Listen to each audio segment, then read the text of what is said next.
And thank you for hopping on. Appreciate Hello. it. So fortunate to have you with us. This is episode 4 of Between Two DMs, a kind of loose D&D chat where we bring on other DMs. I get to sort of sit at the feet of knowledge, learn a bit from them, and just sort of catch a vibe. How you feeling today, Beth? How's life treating you? Feeling pretty good. Excited to chat about Dungeon Master stuff. Me too. Yeah, I haven't actually chatted about this kind of stuff for, I don't know, a couple months now. So I'm like, yeah, let's like get behind the scenes and talk about stuff and not just actually DM. Like, I want to chat about the concepts. Yeah, big time. Do you have like friends in your circle that are also DMs? Oh yeah, my partner's a DM, and all my friends are DM. Actually, my entire circle, like, are DMs or avid D&D players. So it's clutch to have that, right? I mean, to sort of, one, to be able to spill some tea about your campaign, but it's also, like you said, kind of valuable to almost sort of ask questions, like pick people's brains to a degree. Oh yeah. Constant just strategy sessions where we're like, hey, how are you doing? Checking in. Also, you want to hear about this nightmare session? Yes, I have one just like it. Let's cry about it together. Yay! Oh my gosh. Well, before we kind of dive into like the actual questions, you sort of were mentioning before we went live, and it sounds like this way too, that you run a lot of games for kids. Like, if you wouldn't mind sharing, like, is that, only if you can, truly, is that like a program you're plugged into or something you set up? I'm more just curious, like how you find your tables or how many you're running in that sense. Couple different ways I do it. So I run a lot of sessions throughout school. It's been working out for me. I'm gonna be trying to lean more out of school and onto like start playing games, working with more adults, going forward. But everything so far has been either throughout school, but also through like the local school district. My kids are homeschooled, and I say homeschooled because they use a homeschool resource center. It's kind of like a community college for kids where they get to pick their classes and they go to campus for certain classes. And I run D&D sessions through there virtually as well. So that was the majority of my income until I started publishing. Yeah, man, and we will dive into that. I might just sort of like mute myself or take my headphones out to really let you dive in. But please, tell us, if you wouldn't mind. I know you have multiple things in the works, but you just essentially put out not too long ago a reprisal of Strahd. Last fall. It's just now going to be able to be hardcover because it was my first DMs Guild publication, so you have to hit like platinum before it can be a printed book, and it hit platinum, and now I'm like, dude. Oh crap, okay, let's like do some updates, fix the grammar problems, because I wrote it in a month, so like I was on like a time crunch, so I was like, let's go back and fix some things, add some things, and then make it a hardcover, so that'll be happening pretty soon. Man. I got the new articles in from extra writers that I was like, hey, let's add stuff. Yeah. So that is such a rad idea. I'm not shocked at all that it went platinum, but I'm happy that you did. Medley, good seeing you get in here. Thank you so much for the offline follow, Medley. I assume you know Beth. I am also blessed and getting to know. Did that, like, had you played Strahd and then it kind of got the wheels turning, or like what was sort of the creative process that brought you to making that book? I love telling this story because I'm a big vampire nerd. I was in junior high and high school. Like, we're all vampire nerds. Like, if you're not, you're a liar. Yeah, if not, bite me, right? But like, so yeah, when I got into D&D, I was like, oh my god, a vampire story. Yes, I'm immediately interested, because I actually don't like high fantasy. Like, I had to force myself to be into Lord of the Rings. I was like, if we watch it enough times, we'll memorize the dialogue and we'll be part of the club. We got this. And so like now I love the Lord of the Rings and the Hobbit movies, but I had to focus so hard, and I cannot run sessions that are high fantasy. So when I found, D&D that was horror and vampires and stuff, I was like, this is my jam. I am all the way in. Bring it on. And then I was like, oh no, it's super sexist. Dude, I'm gonna fix it. For sure. And you find so much of, even if it's just like the classic sort of patriarchic lines of omission, right? Where so much in D&D, as is so much of the Western world and the globe, is like presented through the male gaze, right? And there's so many. I mean, there's like 90 to 10 in terms of male NPCs, male whatever, and we will talk about that a little bit later on. But that's such like a beautiful way to reskin something, to kind of use your position as a DM to take the story, strip apart the parts that don't work for you or work for the moment, right? And then, find a way to use that same structure, but make it super unique to your table, to you as a DM. That's dope. And Medley, I appreciate that. Thank you for rolling through. We're pumped on this. So I know Medley Rose. Hello. Yeah, like that's always fun for me. I'm like, oh, cool. I'd be happy to like step back, let you guys chat. Did whenever you went through it, were you going through Strahd as a DM? Yeah, I've done I've done everything exclusively from the DM point of view, other than like some charity games that I came in and played. I came in from the DM side of things, and I was changing all these things about it and practicing running it, and I didn't even know that I could monetize that until a few months before I did. Because I was like, I had compiled all these notes and everything, and I was like, oh, it'd be so cool to publish my own version of this, but obviously copyright and stuff. And then somebody was like, have you ever heard of DM's Guild? Like, you're allowed to do that. And I was like, what? Yeah. And immediately was like, let's do this. That's so sick. I told Beth before we started, but I literally, a little more than a week ago, just began the Curse of Strahd as a player. And so whenever, Beth and I were setting this up, and I was just sort of scoping out like the wealth of material that she has already out there, I was itching to dive into the reprisal of Curse of Strahd, because I'm already kind of hooked on the campaign, and I'm sure that it would be super, super interesting. Yo, Everclaire. Everclaire is going to be on next Monday with us, but she is in the campaign that we just started, Beth. And she knows this, but I've like literally muted all Strahd spoilers. If you are a DM and you're out there looking for a compendium, check out Beth's, because I can't wait to get done with the campaign and check it out myself. So you said the best way to learn the campaign is to play it. Got you. Honestly, play it or run it, but you get to experience the player side of things doing that first, obviously. Is that how you started playing D&D? Was as a player, or did you come to it as a DM? Whoa, that's so hard to do. Since the beginning. That is so hard to do. Oh my god. Yeah. I didn't realize how difficult, especially because I have like really, really intense ADHD, and I only started treating it in the last 6 months. Dang. So when I tried getting into D&D, it was so difficult for me to just comprehend how this game worked, let alone how to run it. And so the way I learned was watching people play on YouTube. And I was like, oh, I get it. Like seeing, I'm one of those people that has to do hands-on or see other people doing hands-on. Kinetic. And exactly. So that was how I actually learned. And then, I was DM from the start. Dude. I mean, well, props to that. I mean, obviously, like, a DM does require some learning on the job, but to learn on the job, it's just tough. That's just a massive amount of commitment. Well, whenever you started DMing, was it, from an adventure book? Was it kind of homebrew? I'm curious, like your first campaign, like sort of what that looked like. It was Lost Mine of Phandelver. Okay. I was like, I want to try D&D, and so my kids and I went to the store, grabbed the starter kit off of the shelf at Target, and I came home and was like, I opened it up, I was like, it's gonna be just like any other board game. We're just gonna open it and play. And then I was like, what? Yeah, fuck no. Yeah. I was like, okay, kids, go do stuff. I have no idea what I'm doing here. I gotta read some more. So it actually took a few months. That is hilarious. To sort out what to do. Lost Mines, I feel like is considered a pretty dang good adventure.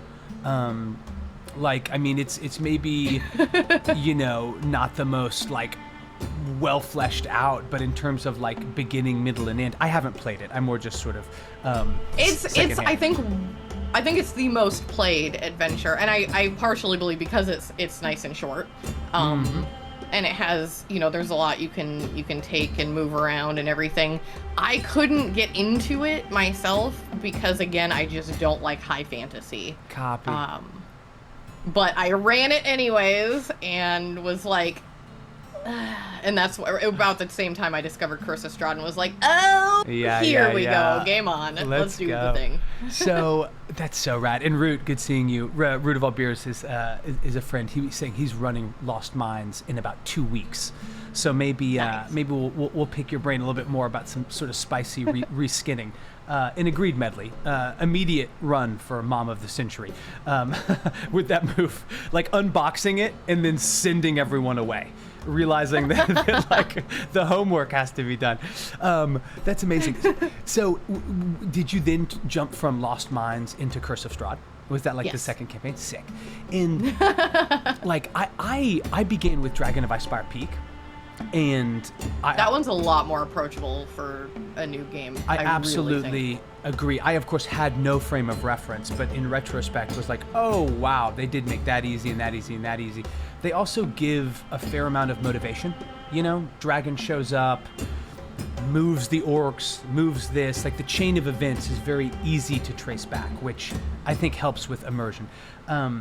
But I have since like kind of continued that campaign now into like a largely homebrew. It's sort of drawn from some like 3rd edition adventure stuff.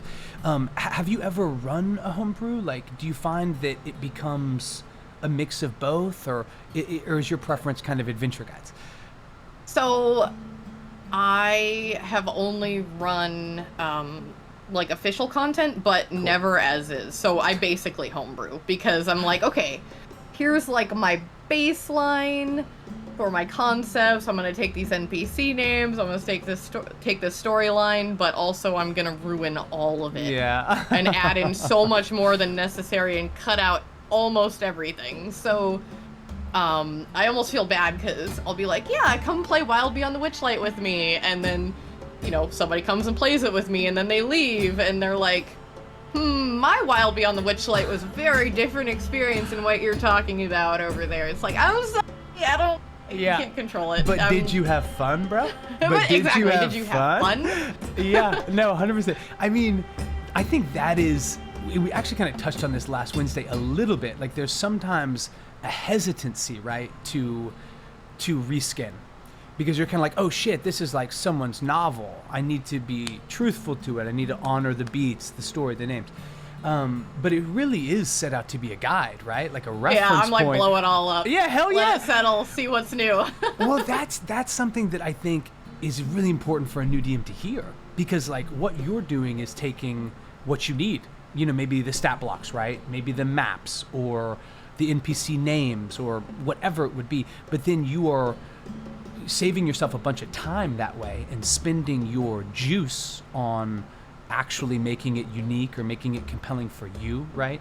I love that. And you can follow the players easier that way too. Like I said, I get my basic knowledge in about what I'm supposed to be running, and then the players really determine what actually happens. I follow them so hard that I could be running the same, like I'm running 5 different Wild Beyond the Witchlights, 4 Curse of Strahds right now. Damn. They're all completely different from each other. Like the storylines, everything, the way the world looks, it's all completely different because I follow the players so hard, exactly the directions they go, and I dig into all of it. And That's so cool. it's like, it's kind of exhausting because I'm not just like, okay, so we're here, and it's like, oh, no, they're way over. I have to make up a new spot now for this yes. group or things like that. But I don't know. It's also kind of, it keeps it fresh for me as well. 100%. I have run Dragon of Icespire Peak multiple times, but not that many. And it is also refreshing whenever you see someone just really deviate hard. I mean, so far, truly, like, other than being faced with a dragon, there's been very few similarities. And I can see that also if you, as a DM, are sort of leaning into that even more. That totally makes sense to me in terms of, okay, cool, like, the player's actions, of course, influencing the campaign. Do you find that you're incorporating backstory to a large degree? Is that also what you mean in terms of it kind of influencing the direction? Can you sort of speak to that? Is that a session 0 thing, or? Yeah, so part of session 0 is I kind of poke my players, hey, give me some backstory stuff. Not everyone has it by session 0, but I'm like, please give it to me. If you want this campaign to be completely tailored to you guys, I will need those things. So I try to find ways to make it really easy for them to give me that information. Because a few times I have played as a player, I'm like, I will show up and I will make my character 5 minutes before we start playing. Like, Sure. no time otherwise.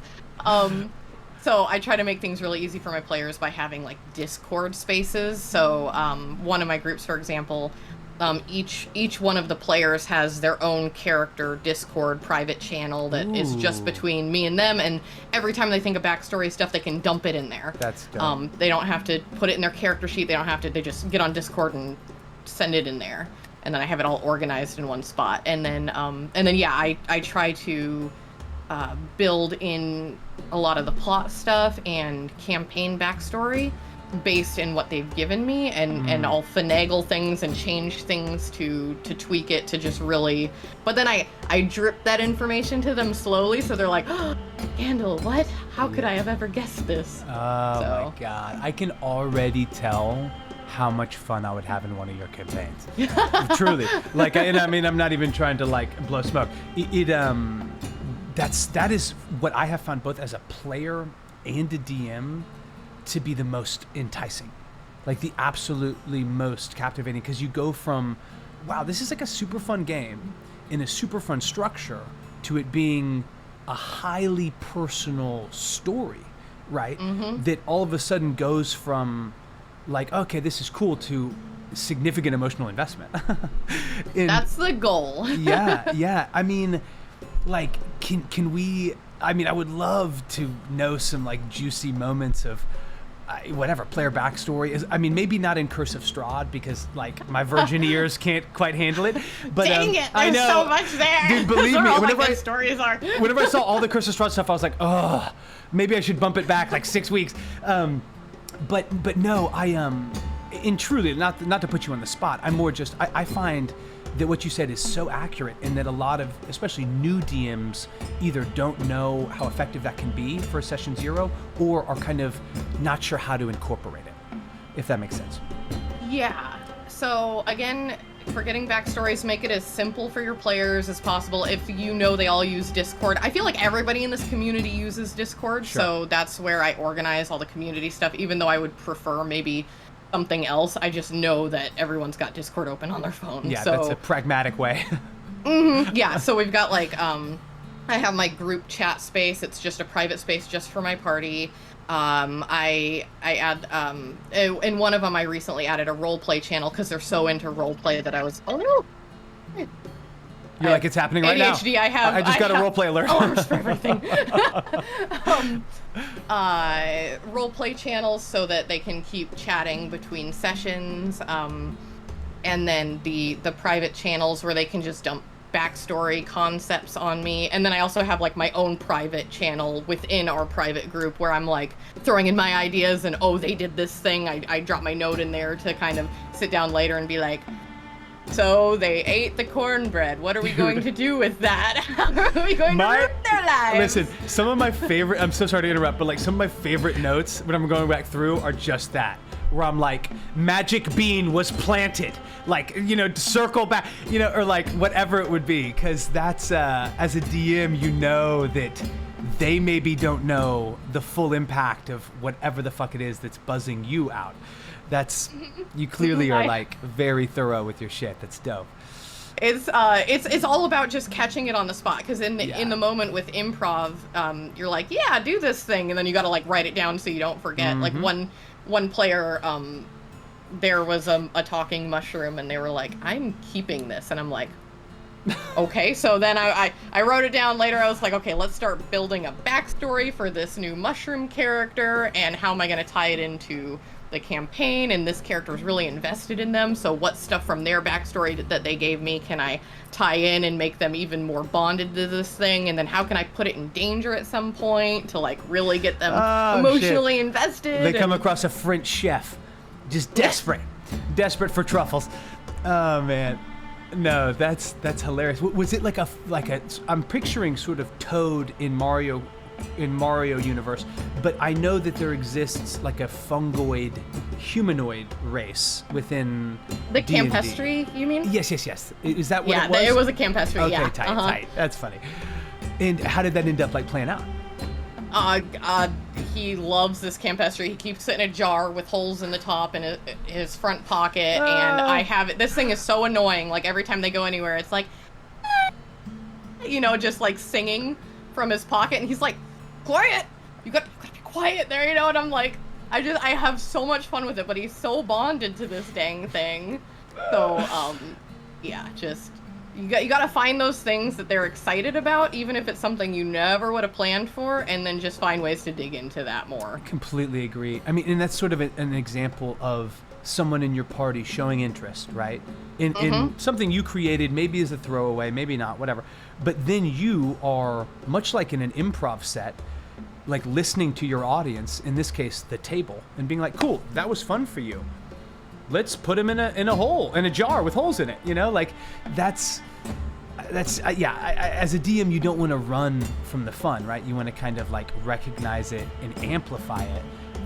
Whatever they show interest in, and that includes their character sheet. So when they send you as part of session 0, you want to get a hold of your players' character sheets, have a good spot to like, if you have a campaign on D&D Beyond, or have that set up, but then have quick links to it, and you want to check their character sheets constantly. Especially when they level, because the decisions they make in the features they choose and stuff like that, they're important to them for some reason. Yeah. So you got to look at what they chose and figure out how to dig into that. Yeah. Because they're going to be so damn excited when they're like, wait, I have a thing for this. It's like, yes, you do. I know. Dude, so I looked it up. And even if it's just knowing that like your fighter is proficient in history for no reason, it's kind of like, oh, cool. I didn't, there's something there. There's a reason you picked that. That's super smart. Yes, completely co-sign that. Please, I mean, not necessarily audit your player sheets, but like get them, incorporate them, because I'm sure we as players feel that, or I certainly do. Like, I'll sometimes just pull up my player sheet and like vaguely fantasize about like needing to use my advantage against being charmed. Like I can't wait, and then it doesn't happen all campaign or something like that. Man, Everclear says, I need a talking mushroom. I immediately thought of you with that. She's a player in one of my campaigns, and has sort of a not a familiar, but a very small cat that more or less lives in the back of her hood, and similar kind of thing. It's been fun to kind of see her try to keep this cat alive. And agreed. Medley Rose goes, send your DM some love, folks, or flowers, or foodstuffs. That's the one. That is definitely the one. Baked goods. We do a lot of thinking about you guys and your characters, like so much. Like I swear to God, my partner and I will lay in bed till 3 a.m, and I'll be like, okay, so my players did this and this and this, and I can't quite figure out, and he'll be like, oh, you should do this, or like, oh, here's an idea for this, and we'll just sit there with a notebook and help each other figure out, because sometimes other people looking in on what you've got going on, they can have those other perspectives. Yes. Like, it's wild how many hours actually goes into like running a campaign. It's not just the 3 hours of session. No, for sure. And then like once you've put in your however many hours of prep, whenever something comes up like a mushroom, all of a sudden in a good way, but like you're diving into that, you're diving into this, like that's fun. Well, I want to talk about prep. I want to talk about how you sort of set things up, but I'm curious, like, because we talk about that, like, obviously it can be time intensive.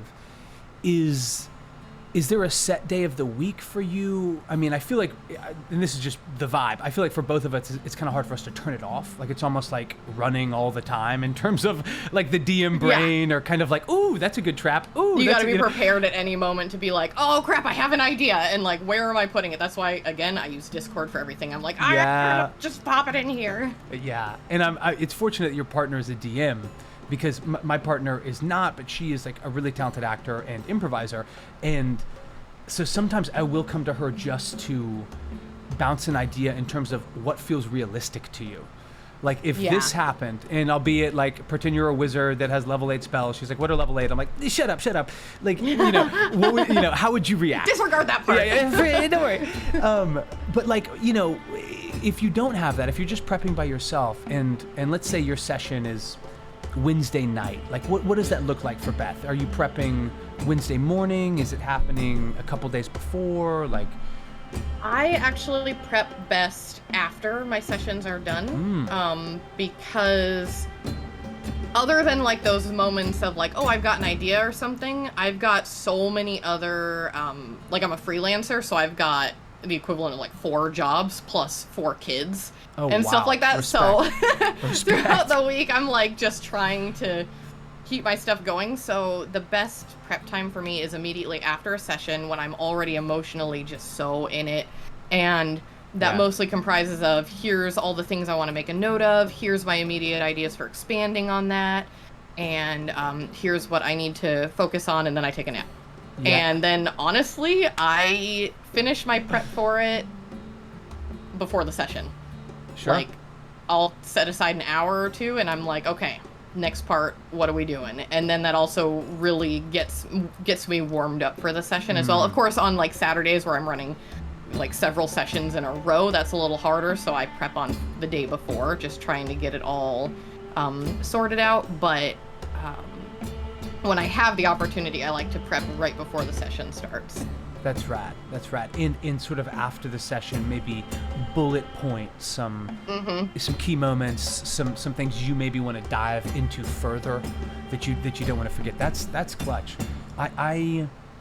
That's really interesting. I've never really heard that. I do find after sessions that I almost always have to jot a couple things down, because oftentimes like the tone or like the moment is really like, I mean, I'm sure you try to like pull it on a cliffhanger, right? But it's so important to remember like the little beats that constitute the big moments so that you can kind of pry into those and push back on those.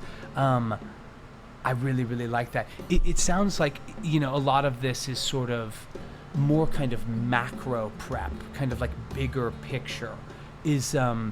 Do you ever, and not that there's a right or wrong answer, do you ever, like, are you the type that's like writing out dialogue, or are you more writing out vibe? You know what I mean? Sometimes it depends. Like, to not give any spoilers, but in a certain campaign, there's opportunities for letters and things like that from certain people of no importance whatsoever. So like, if it's like a letter they found or have received or things like that, I try to have that written out ahead of time, because I improv, but I improv in a very like, yes, it's a unicorn and it's purple and it's all yours kind of way, not like an actual eloquent dialogue kind of improv. No, like when people are like, what is this random NPC's name? I'm like, Robertson. Yeah, his name's Boblin the Goblin. Yeah. That's so fucking good. Yeah, sometimes I think it can honestly help immersion and absolutely help trust to be comfortable being transparent with some things like that. You know, where it's like, okay, cool. I hadn't considered that you guys would all want to get jobs at the railroad station. So like, let's just take a beat. Everyone roll persuasion. Man, that's great. Yeah, that's a good example for DMs out there of, you know, finding like what works for you. I mean, I don't want to put words in your mouth at all, Beth. I just want to better understand it. Like, if let's say in that moment of a purple unicorn, right? It's like, oh shit, they're going through, you know, Neverwinter Woods. They get to this part, there's a clearing, there's a break. What is that? It's a purple unicorn? Holy shit.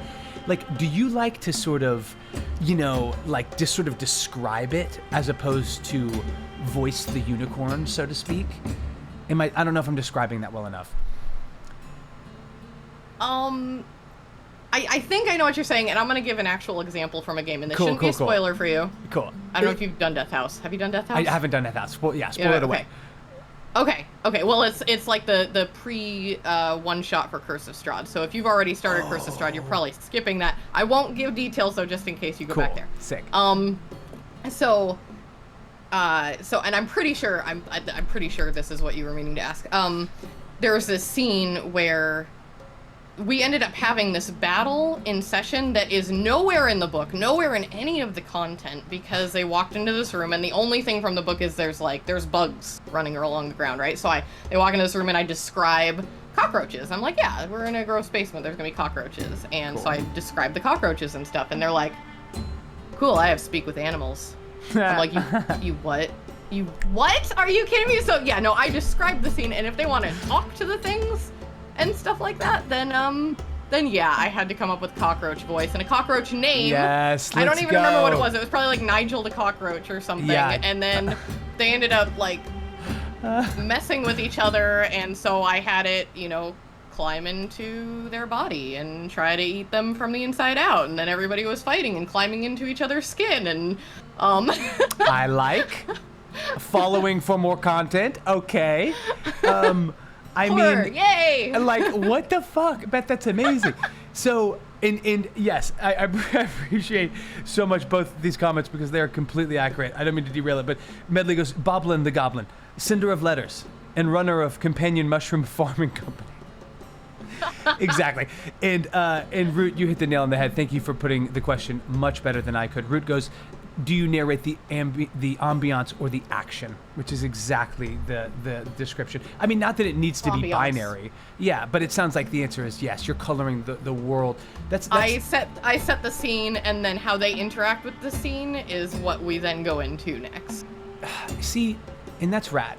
Because there's such a, and I guess that's maybe like the Mercer effect, right? But there is such a proclivity, I feel like now, at least some of the live games that I fall on, to only like voice the cockroach, so to speak. And obviously you describe the room, you color it, but like there's nothing wrong with saying like in his own broken but like oddly charming way, the cockroach tells you how long he's been running his life for the past he thinks it's 7 years. It's been 7 months. You know, here in the bottom of this cabin or whatever the hell's going on. So I like hearing that. Like, I'm sure that, I mean, yeah, just like seeing how you communicate in general, I have no doubt that is insanely captivating. And I'm curious, is Medley in one of your campaigns? No, oh my gosh, how did we even 'Cause I was meet? gonna We met, pull we were the doing like a chat. Jasper's game day thing last year. Jasper's game week or whatever. That's how we met. I don't think we've actually ever played together at all. We just became like immediate friends. That's sick. Well then, through Twitter or something. Medley, I'll hop into your whispers and we'll figure out a campaign to get Beth to DM for us in some capacity. Okay, that's sick. So this is super helpful. So I love how you prep. I love how you incorporate all of it. It seems like it's a beautiful mixture of following the fun at your table and just communicating to a high level with your table in a session 0, in a session 1, to kind of find what their interests are, what their character backstory is, to kind of drive that forward. I'm curious because it sounds like every time I go to ask this question, it leads to like a 2-minute awkward preamble of me being like,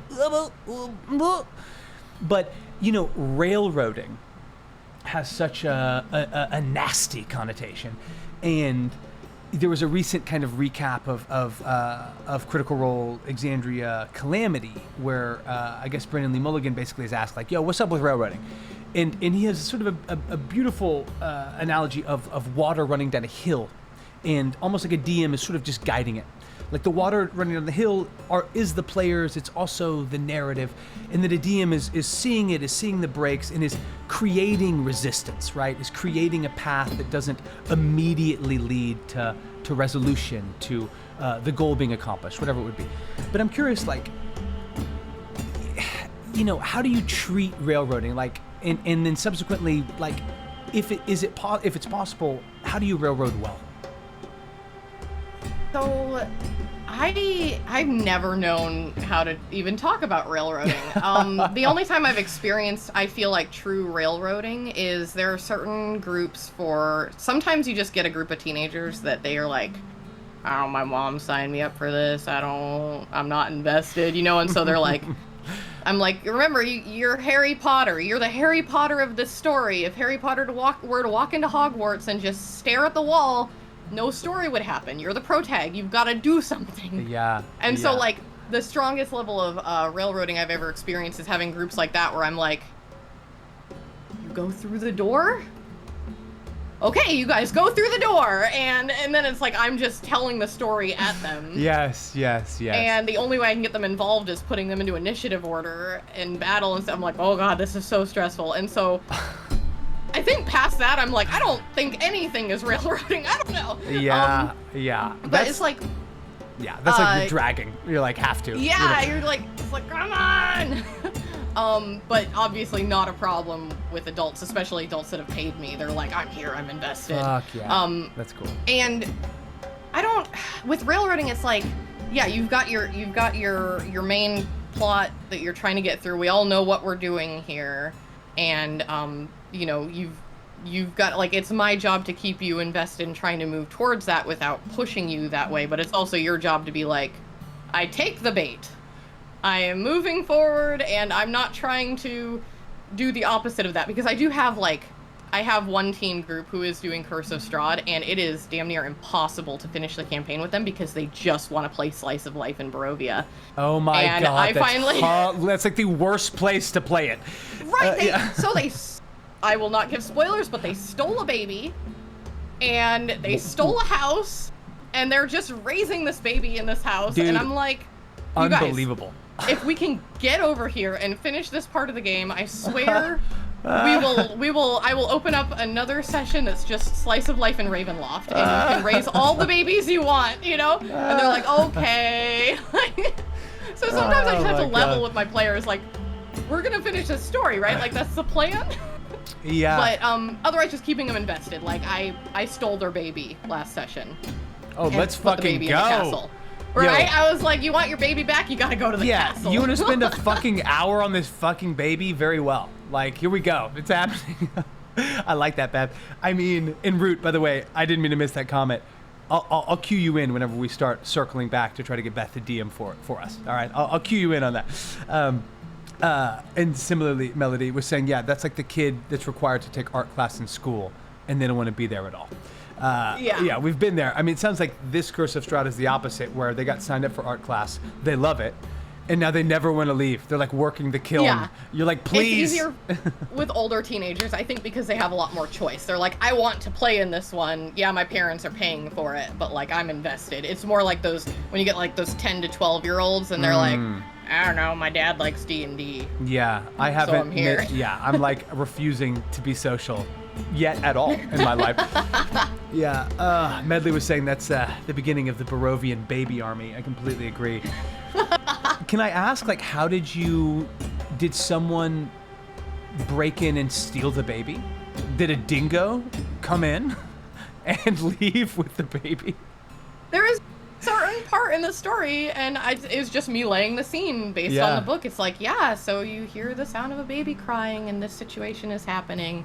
And then they like left that scene and went on to this other part that I won't tell you about. Sure. But then one of the players was like, you know, Chaos Goblin. They're like, I'm gonna go back and steal the baby. I was like, what? They're like, I really want to steal that baby. I'm like, so then I'm like, everyone else is like, but the mom, you can't steal it from the mom. But then I had another player who's a vampire that like ate somebody in the town. And I was like, okay. So then I had to think on the spot, like, they want this baby, but they're sad about the mom.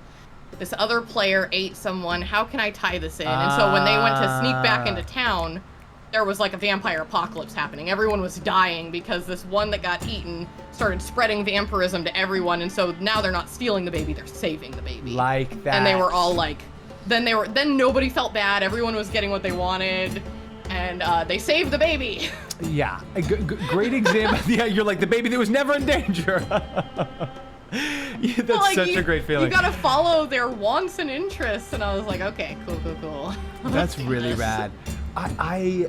That's so cool. I really do applaud you for that, because like it is, I think especially for new DMs or DMs that are working from an adventure book, like you kind of feel like you have these beats, right? Like you have these moments where you're like, okay, shit, like Dragon of Icespire Peak, you got to kill the dragon. Like he's marauding over the area. He's ruining people's lives. Like, please. And I mean, luckily both my campaigns were like, yeah, let's fuck this guy up. But none of my groups have ever killed a dragon. Dude, that's hilarious. I'm like obsessed with dragons. Like, I mean, I think it's maybe the like Dawnbringer or Dawntreader, Voyager the Dawntreader reader in me. That's the most awkward sentence I've ever uttered in my life. But I've always been so captivated with just the personification of dragons, and I don't know. I feel like the Monsters Manual does such an amazing job, especially with the chromatic dragons of like justifying how and why they're so different.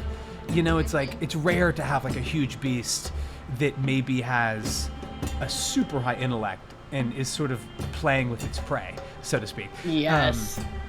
But man, I've never really been in a position that is that just intense, that off the wall. I mean, my party will lean in. Like, they'll do some wild shit. I feel like it's typically more, oh no, we're fighting that guy now.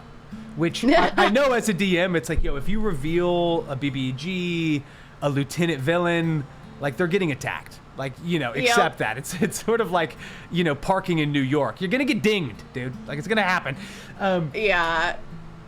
And then I'm always surprised too. It's like the way I introduce it, like one of my sessions, I'm like, yeah, you walk in and you see this guy, you know, he's being chopped up, and they're like, oh my God, and they immediately start fighting. I'm like, oh no, why did they start fighting?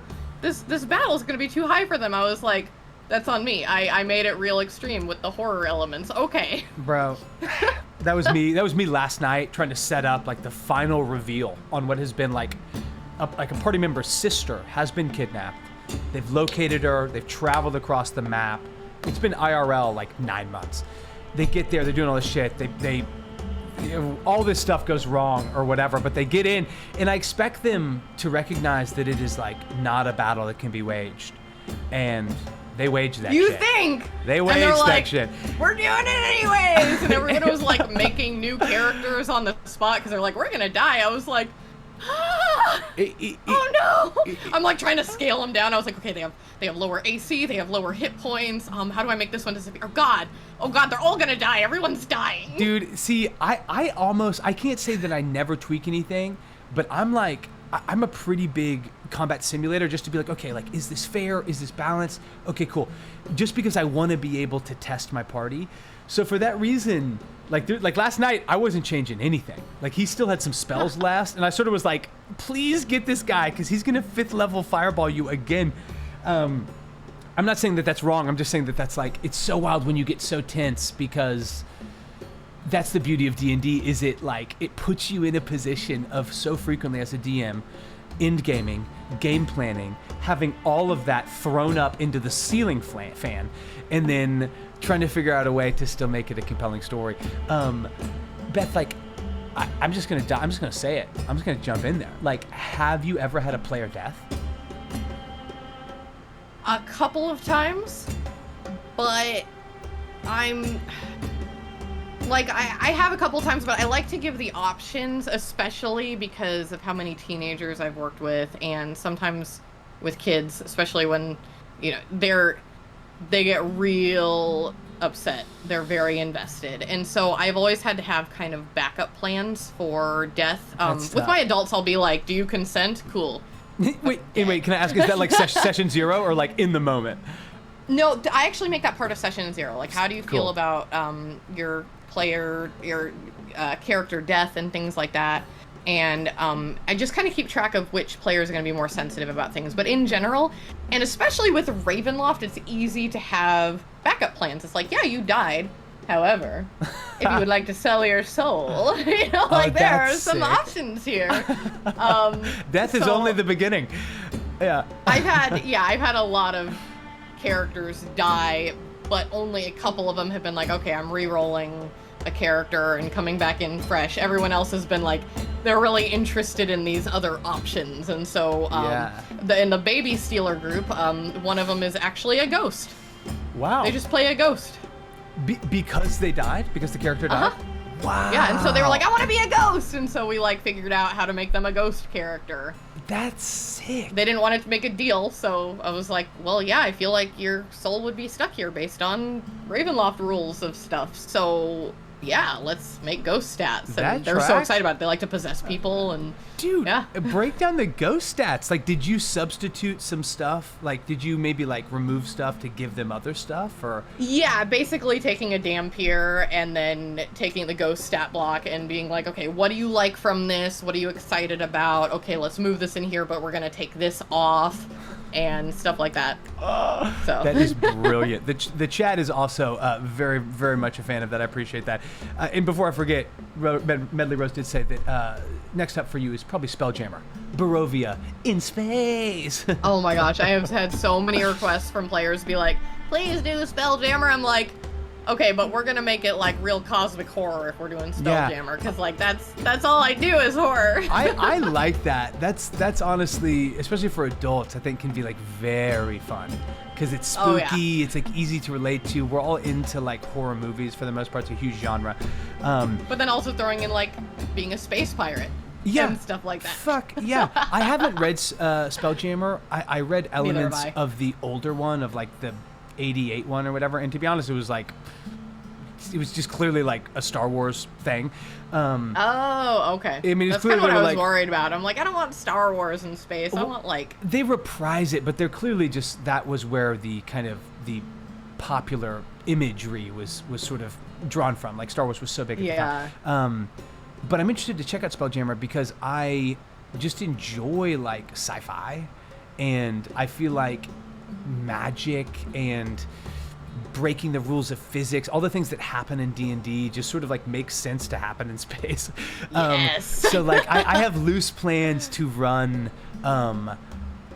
I just really kind of want to homebrew something relative to that. I was curious if you'd ever run Spelljammer. Once you get into it, I need to pick your brain. yeah, nope, never run it. Very excited to check it out though, and probably do something with it. Yeah, it seems like a good format. Tell me if you agree with this, Beth. Rudolph Beers was saying that, you know, basically in his opinion, Call of Curse of Strand is closer to a sandbox D&D already. Like it's almost like 50% sandbox. Is that like sort of how you felt it as well, or? Yes, Curse of Strahd is very much to me a sandbox. I appreciate the beginning of the campaign though is very very linear because Cool. it helps the players get into it, and then We at a just certain got the letter. point, yeah, Yeah. at a certain point it's like, which direction do you want to go? And the helpful thing about Curse of Strahd, without giving away spoilers, is it really has these anchor points. Sick. You get a certain situation where somebody gives you certain readings on something, and then you have direction through the sandbox. And that model is brilliant to me, and is something I'm actually, because I'm writing a Ravenloft campaign based on the style and build of Curse of Strahd. I'm writing one for Lamortia. Cool. And I'm trying to replicate that same thing where it's like you've got your beginning linear anchors, and then you've got your story anchors, but in general it's like a giant sandbox space that you can explore and go as you will. That's one thing I don't really like about Wild Beyond the Witchlight, is it's very follow this path, and that's been a struggle for me, and so I've been trying to find ways to make that more of a sandbox as well. That's interesting. Like I love Because it feels like railroading. That very linear. 100%. You start here, you go forward this way. That feels like railroading to me. 100%. And as a DM, kills my creativity. I feel that. It's totally feel that. All of that registers. It's for me harder on the front end of a campaign. Not necessarily not to railroad, but like to not be you like finding that delicate balance of like laying a hook deep without being too heavy-handed to just make it like kind of awkward or break immersion is something that honestly just takes a little bit of practice. But I love that about. I hope that is how Curse of Strahd ends up playing out. I mean, I like to think of my campaigns as being very sandboxy, but like almost like there are railroad stations spread throughout it. Yeah. You know what I mean? Like you can hop on here. There's going to be some stuff that's happening. If you don't, the train will leave and things will happen anyways. But, you know, if you want to get involved with this person that's lost their cat, cool. You know, or this baby that was stolen, great. They're going to become... thing, yeah. like, for like running sandboxes, exactly the way you're saying, like, you can do it this way and you don't have to, but things are going to continue anyways. Yeah. I recommend looking up, I think they're called progress clocks, progression clocks or something. Jot that down. What is that?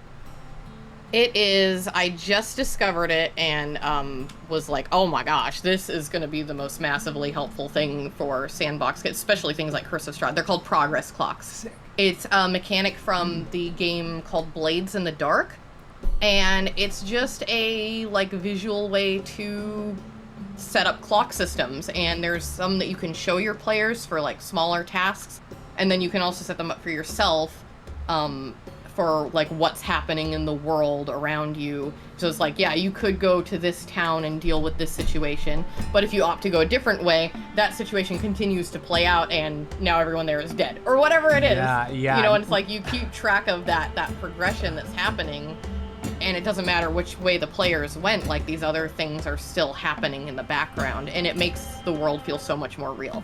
Yeah, that's rad. Does the mechanic of the clock, like, does it sort of track itself, or do you, do you kind of... You put in the parameters. You cue it up. Okay, great. Yep. I need to scope that out. That seems like a great resource. Thank you for that, especially, yeah, if you are trying to, like, set something in motion and you're not sure, if your party is going to react to it. That can be a super effective way to get around it. I like that. Root says, in regards to like the TPK or an encounter that's too strong, that you don't need to scale them down, just beat them up to 3/4 health and then throw them out of the lair. Yeah. And in general, I really do love the idea of a ghost. That's so sick. But like, I know that I kind of derailed this from that, but Beth, like, that's so considerate and generous to not only bring your player back that way, but take the time to figure out a fun mechanic. Are they capable, you said, like, of possession? Oh, yeah. That's so Yeah, sick. we just took, like, the possession feature from the ghost stat block, and they have so much fun with it. I have to, like, I'll be like, you can do it once a day, and then, you know, you can do it again. But, yeah, they have a lot of fun with it. Do they have the whale? Nope, we didn't do that one. Cool. No, I was kind of like, pick one. Yeah. Pick one of these. Yeah, like, you're not a monstrosity, okay? Yeah. That's so great. Yeah, the whale always gets me. Like, any weird monster thing that, like, destroys items or removes years from your life or whatever, it's always just so creepy that I just love incorporating that. I tried to, like, let them have it in the first session. They were a ghost, but then they had, like, a swarm of bats attacking them, and they aged all of the bats up, like, 50 years, which, of course, you know, bat lifespan is not that long. Yeah, it's like 7, yeah. And so I was like, cool, you just killed all of them. Okay, we're gonna talk a little bit about hilarious. your overpowered character. Similarly, a ghost whale killed my ranger's beast companion because of a similar thing. Like, all of a sudden, this panther had to age 30 years. I was like, he can't. Like, shit. Like, you know, it was like a very meta moment for me. I was like, I'm not a fucking, like, zoologist. How long do panthers live?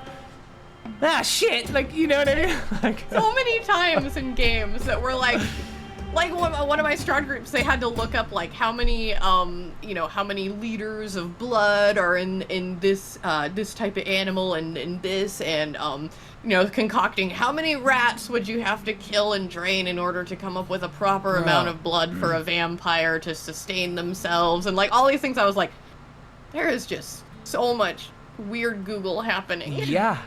I mean, you need to get DuckDuckGo or somebody's going to be knocking on your door, Beth. I mean, like, straight up. That's what always I think. I'm like, how, like, bloodletting costs, like, ancient swords. You know what I mean? It's like... My oldest kid is a DM. My oldest child is a DM, and they're using a school computer, and the school called me and was like, we have some concerns about your child's Google searches. I'm like, they're a writer. I'm sorry. Yeah. Like, yeah, I know those look bad. It's fine. He keeps googling like true names of the princes of hell. I'm not sure what that's about. I'm not sure why that is. Oh my gosh. Oh, Root, I'm just seeing this. Root asks Beth, are the progress clocks on a phone app? What's sort of the easiest way? Like, I'm just curious, like what you're using for it. So again, I only discovered progress clocks maybe 3 weeks ago, and I'm like super excited to integrate. But there's a lot, you can buy like visual progress clocks on like DM's Guild, people have made them, and you just like edit them in a program or pull them up on Roll20 or things like that. I actually took the concept and am putting it into Excel spreadsheets. Ah, very nice. Because I use sheets for everything. Got you. If I was to do that, that's cool. I would probably do it on my Google Docs, right? Would probably drop that onto the very top of my PDF file. Yeah, I don't even use like the pie because it's like literally like a circle with pies cut into it and things, so it's really visual, which normally for me is what I need. But I was like, I can take the same concept and do like X out of X. Yeah, 100%. That's smart. And just keep track of it that way. I will track days, but that I like as a much more specific way, especially whenever something comes up in your campaign to mark it and then be able to really not have to obsess over it. I like that. Well, it sounds like Beth already probably wisely removed the whale, but Root suggested that instead of years, you could take a percentage of life. Like either like a percentage of the hit points or percentage of the swarm. That's not a bad idea, Root. Yeah. I appreciate that. Okay, so Beth, this is a question that I always love asking, and it's much like another one. Yeah, exactly. The answer is always like, no, bro. What the fuck is that? But I'm always like, okay, here we go, because this is something I do. But I'm just curious. Do you ever, in between sessions, roll for events to determine the success or failure of like an NPC or BBEG's undertaking? Do you ever sort of leave those elements of story up to the dice, or are you 100% of the time? That's so sick. So what does that look like? I'm so curious. I don't like I feel like it's You're the first person that said yes, by the way. I'm like blown away. Me too. Yes. Yes. I get anxiety about making certain decisions that I'm like, I don't want to hurt my players and things like that. Yeah. But as a DM, I'm supposed to want to hurt them and things like that.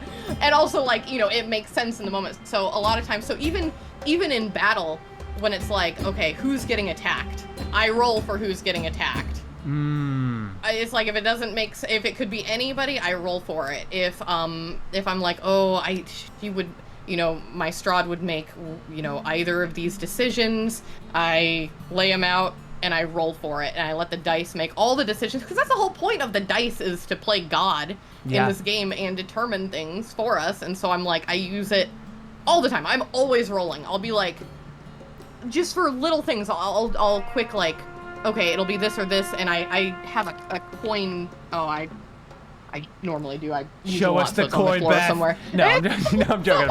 And I'll flip for things. I leave everything up to the dice. Dude, I am blown away. Sounds like you do it even more comprehensively than me, which is saying something, because like I completely agree in terms of it kind of takes the pressure off of you, right? So much off. It reduces my anxiety substantially. 1000%. I mean, I'll do that mid-session if there's something 50-50. I'm like, let's see. Okay, there you go. And it also really, I think, allows the DM to simply almost be like a diviner reading the animal bones or whatever have you, right? To be able to take these dice rolls and then recreate the storytelling to sort of transfer that to prose. That's fucking dope, dude. And I just gotta take a moment. Deep breath. Thank you so much for swinging through. First time chatter, much love. Beth allows the dice to 100% decide everything about the story, and I love her for it. I mean, me too. That's amazing. Deep breath. Thank you so much for rolling through. That's my partner. Oh, is it? That's rad. Well, she's been breaking off. I'm so glad you guys have each other as a resource, and I'm so glad that she's here right now breaking us off, because I can tell that's a really, really rad thing to do. Medley Rose coming through. Everclear, as a player, it's exciting to know the dice are calling a lot of the shots. Yeah, that's totally it. I would feel that same way too, because like it's tough as a DM. You want to be able to like play something wholeheartedly, but you want to not be deciding, or at least I don't want to feel like I'm the one that's like making some big narrative choice. You know, like, of course there's elements that I choose that maybe the party doesn't know about that then appear, right? But the things that they do have control over, much like, you know, letting a BBEG go on his way and seeing whether or not he successfully completes the summons, here we go. Like, that shit I love, because then you are removing so much pressure. And for young DMs out there, like, if you're sitting there staring at your keyboard, you're not sure what happens, pull that D20 out. Even in the planning, even when you're planning, yes. sometimes when I'm making my bullet points of like what we're going to be doing, I will roll for it on the spot. I roll my random encounters, like I roll decisions. I saw a YouTube video one time that was talking about like the concept of these dice and how way back when people used them like runes to actually like these are divination tools, and now we're like, we use them in a game. But I was like, we use them in a game as a divination tool for the story. Like, the players are doing that, why can't the storyteller do that too? And then it's also like, I'm playing, it's like, what are the dice allowing me to do? And how exciting and absolutely in the moment does that make you as a DM? Oh my gosh. Like, no, it's wild. It adds so much to the improv side of things as well. And that's tangible. That's super tangible. I mean, you even think about, I also just love like divination wizards. That's my favorite wizard subclass. I think they're fucking sick. But the whole augury spell is essentially, you know, drawn from, you know, kind of pagan iconography. I mean, like, that was the first dice. Ween, woe. I mean, like, literally rolling it to see the result. I don't mean that to be 100% historical accurate. I don't know if that's literally the first dice. But as Beth was saying, like, that has long been a historic use of dice. That's so cool. I'll tell you what, and I mean, I'm now just sort of talking too much, but tell me if this is something that happens with you, Beth, because I'm like giddy that not only you do that, but you do that at such a high level. And yes, you've so eloquently put why that is a valuable reason to do it, to empower yourself, and also like take the hook away from whatever is about to happen to your party. It's like, yo, not my fault. Talk to the D20, dog. Completely. I right before this last session, as I mentioned, like in my main campaign, this party has broken in. Yo, Mim, good seeing you, Prince. Excited to hang with you tomorrow. Yesterday in this session, my party basically broke into a pretty heavily guarded place. It's more or less like a leisure house or whatever. They are going to rescue a PC's sister. Little do they know that she is not really keen on seeing who's coming to rescue her. And at some point along the way, they basically broke in, all hell broke loose. They're like about to, instead of like going clandestinely, they're just going to go loud. They're just going to fight their way through it, right? And there's an NPC that needed some answers from within this leisure house. And he was really the one that was like, yo, I'm going in anyways. If you guys are going in too, great. But as the shit hit the fan, he spins off and is like, dude, like, fuck this. Like, I either need to find these things or bail, because I can't get caught. In that moment before the session yesterday, where I'm like rolling to determine his insight, his investigation rolls, his subsequent, you know, trickle down rolls, was so exciting for me. And he rolled so well. And we didn't even get to it in the campaign or in the session yesterday because of how much happened. But I now know where this NPC is, what's up with him, his success and failure relative to the last 2 hours in game. And it protects me from having to make it up on the spot, which, like, I still love to do if I have to, but also it protects me from having to justify the decision because I already rolled for it. You know what I mean? Yep. You roll for it.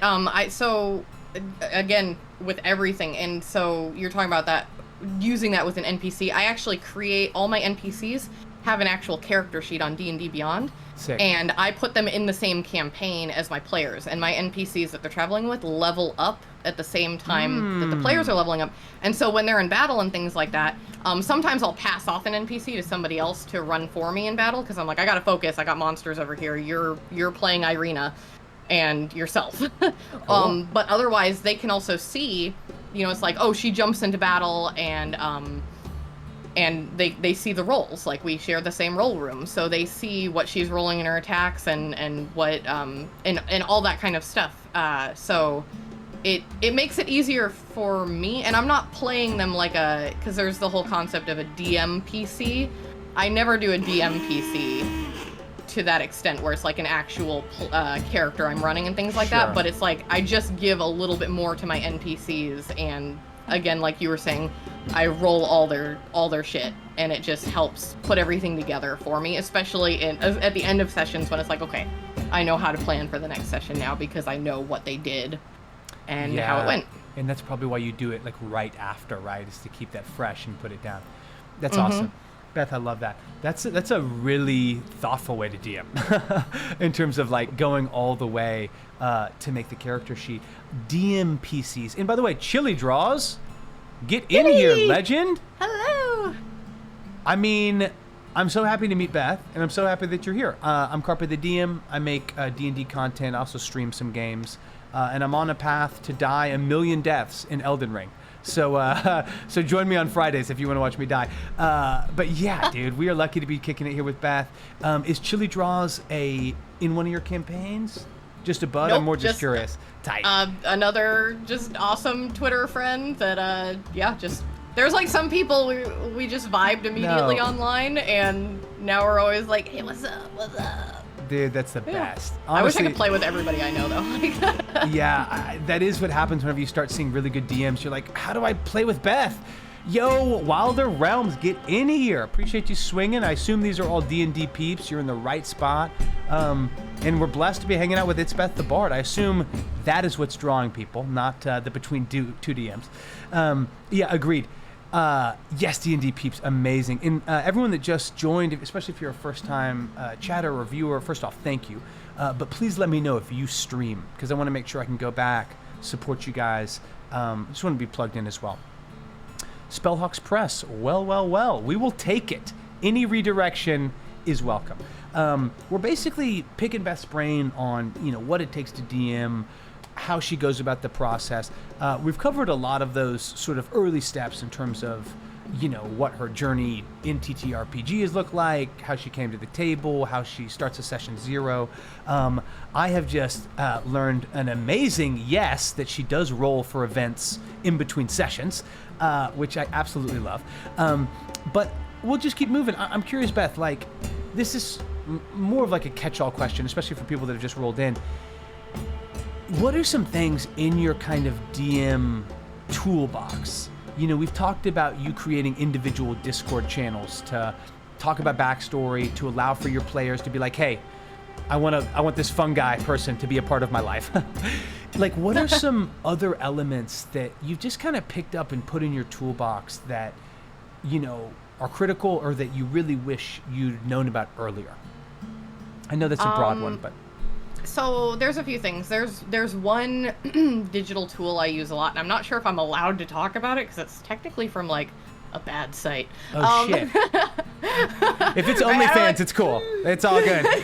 No, that's a whole different thing. No, it's called. So there's this site, 5e.tools. I cannot recommend it.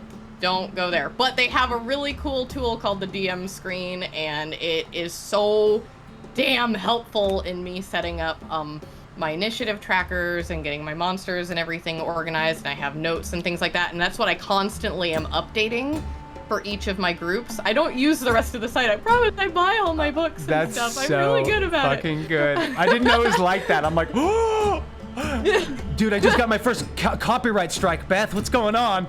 No, I'm joking. No, but the tool is like, if D&D Beyond could make a tool like this, I would be over there using that. But it is so helpful to me. Constantly using that, and Sirenscape I like to use for music. If you you get like this, is it Scape Siren, like SCAPE? SCAPE, yes. Cool. Sirenscape, yeah. And if you get like the pro account, then everybody can download their own player and set the volume of the music themselves, because in like my teen groups I can't have them use that. I have to screen share everything, including the music, and for some players they're like, it's too loud. and other players are like, it's too quiet. And so I like that Sirenscape gives the option everybody can set their own volumes or have no music. I also use Google Docs. I set up one Google Doc for each group that everyone has access to, and they're all responsible for their own player notes. I give them no notes because players remember things differently than I remember, and Yeah. you know, your level of note-taking is how far you will make it in this game. Yeah, I like that. The unforgiving. I mean, as well it should be. You have enough on your plate. I mean, obviously you don't need to be creating a like updated weekly gazette, you know, to bring people back up to speed. I did try that for a group one time, and it was exhausting. So nope, I don't do that. That's hilarious. I tried to drop it in the chat, but I absolutely horribly misspelled it. Thank you very much, Chili Draws, for correctly spelling that. Also, appreciate that. Root was saying on Yield website that shall not be mentioned that also the CR scaler can be helpful. There's a lot of kind of encounter scalers that are super helpful. But DM screen, I will check that out. I have heard people recommend initiative trackers as being super helpful. And I imagine so. I have a couple ones that I use that are pretty effective, but honestly, just recently had, I guess it was 2 weeks ago, we had Logan the DM. I'm not sure if you're familiar with him. Yeah, I know Logan the DM. Fabulous dude, man. It was so great to have him on. Just super sharp, super, you know, he just knows what he's doing. But one thing he dropped that I thought was really rad, and I was kind of like, why didn't I think about that, was creating just analog initiative trackers for those of us that play IRL. Literally just bending back some note cards to be like 19, boop, 20. And that way everyone can see it and they're like, holy shit, like my turn is right before the Hell Mage. You know what I mean? And then it can help people be plugged into not only when their turn is coming, so they don't have to spend 2 minutes humming and hawing, but then they can also, you know, have a little bit more of that dynamic tension that comes from what comes next in combat.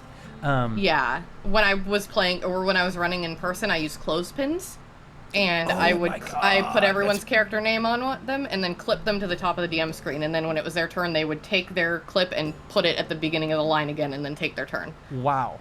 As a person incapable of their own ideas, I might just take yours and Logan's and create my own, and just start my own being just clothespinning, you know, the initiative thing. That's brilliant. That's so good. Man, that's another great one to steal. I feel like I don't know that I enjoy the digital sessions more, but I do enjoy access to the tools. Like me as a performer, like as an actor improv guy, I love being in person and coming at people, but as like an obsessive compulsive that is also pretty organized, I also really like being able to immediately reference those things. So that's good. Why you have your laptop behind the DM screen. Yeah, you know what? I should honestly just commit. Because I really do like to sort of go fully analog and be doing it, but that's a smarter way to do it. Chili Draws, other than just saying that you were the bomb and an amazing DM to watch. Thank you. I would love to watch that as well. Everyone is saying that your horns are on point. That was literally like one of the first things I said. I was headphones. like, yeah, exactly. No one, I honestly would not have known, and was so grateful that you were wearing them. You're like, well, they're my headphones, so don't, you know, be too impressed.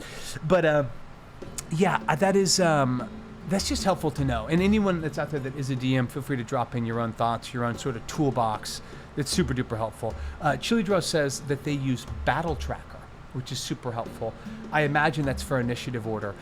So that might be a nice way to get around if we're looking for a different option. Thank you very much for that, Chili Draws. Appreciate it. Wrote that down. Yeah, exactly. Jotted. Consider that jotted. Medley Rose goes, I'm an intense note taker, but half the time my notes are older elf, dark hair, has the thing. Frogs are cool. Yep. Secret door behind shelf and corner. Yeah, the non sequiturs can be really, really tough. Beth, do you ever run into that as a DM? Like, are you ever shorthanding notes that you're not able to decipher on the back end? Mm-hmm. All the time. That is why because I'll do that in session. I'll be like, you know, like blah blah blah, whatever it is, and you know, I had one that was like, rat in box, powder, and then I was like, Is that Like English? I didn't sit down afterwards and write out my notes after that session. So when I came back the next week, I was like, what the hell Yes. does this mean? So that is why in session, when I'm writing these things down at the end of session, it's still fresh. And so I'm like, okay, let's elaborate, and I can come up with more for it later, but let's at least understand what the notes mean and then add on to it later. That's wise, and that's obviously easier to do if you're doing it like right after the fact. Yes, Everclear, I immediately thought of you. I mean, we've talked about that, where it would just be like non sequiturs, like, oh no, fireball, drow, behind. You know what I mean? Like, I always know as a DM that I was both excited and very much in the moment whenever I look back, and I just have like things circled 50 fucking times. Yeah, you know I'm what I mean? like looking through my notes here. I'm like, I've got to have an example. I'm like, why did I circle peacock?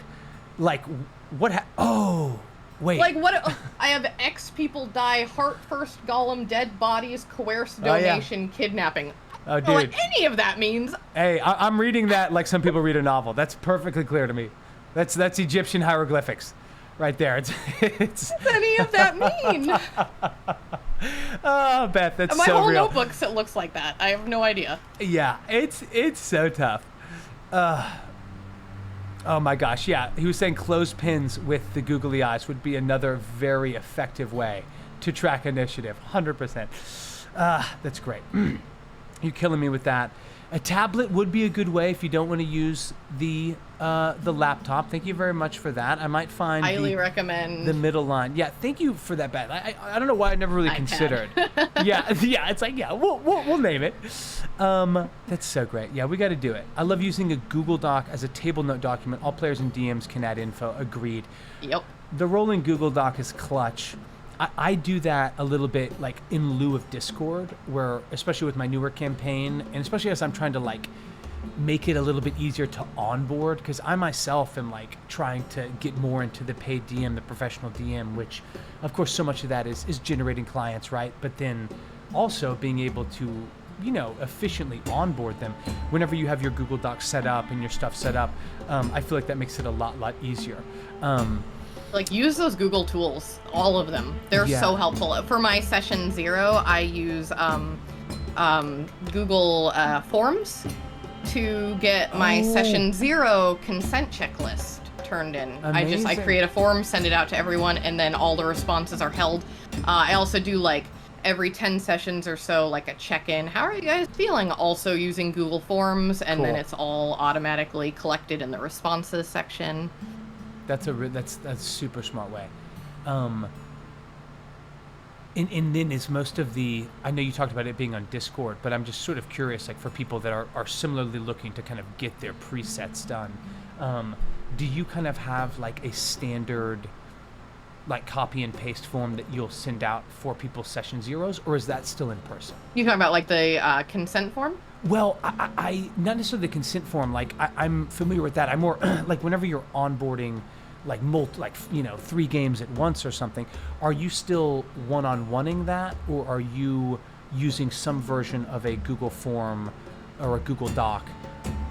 Like, is your session 0 with every single player in person, or is that also an analog Google Doc? You mean in person, like off the internet? Well, like let's say that like someone is hiring you to like for a new table, and there's going to be four high schoolers that are going to be playing in this game. If you are setting up their session 0s, like you would send them the standard consent form, and you would send them, yeah. Like, yeah, I send them the forms. It's like, we're going to be having a session 0 where we're going to all together as a group talk about these things, but I would like you to fill them out, bring them with you. This is your homework kind of thing. But if you have questions about it, you ask in session 0. And so then session 0, once they've handed me these things, and then I can kind of go over and be like, okay, everyone agreed to this, this, and this. These things are off the table. You can always update. Here's how you tell me what you want updated. If you want to revoke your consent on something, because that's always an option. You can always say, I know I said yes to this, but I changed my mind. Yeah. Like, consent can always be revoked. It's actually really scary. Yeah. Right? And then we spend most of our session 0, you know, I go over like my rules and my homebrew things that I integrate into the game. And then we spend the rest of the time coming up with a group background, because that to me is a safety tool. So everybody's characters already knows each other for a minimum of like 3 years and things like that. And we talk about how their characters know each other, a previous adventure they ran together. And we just make up all these things and improv this activity to integrate the actual story together before we start the story in session 1.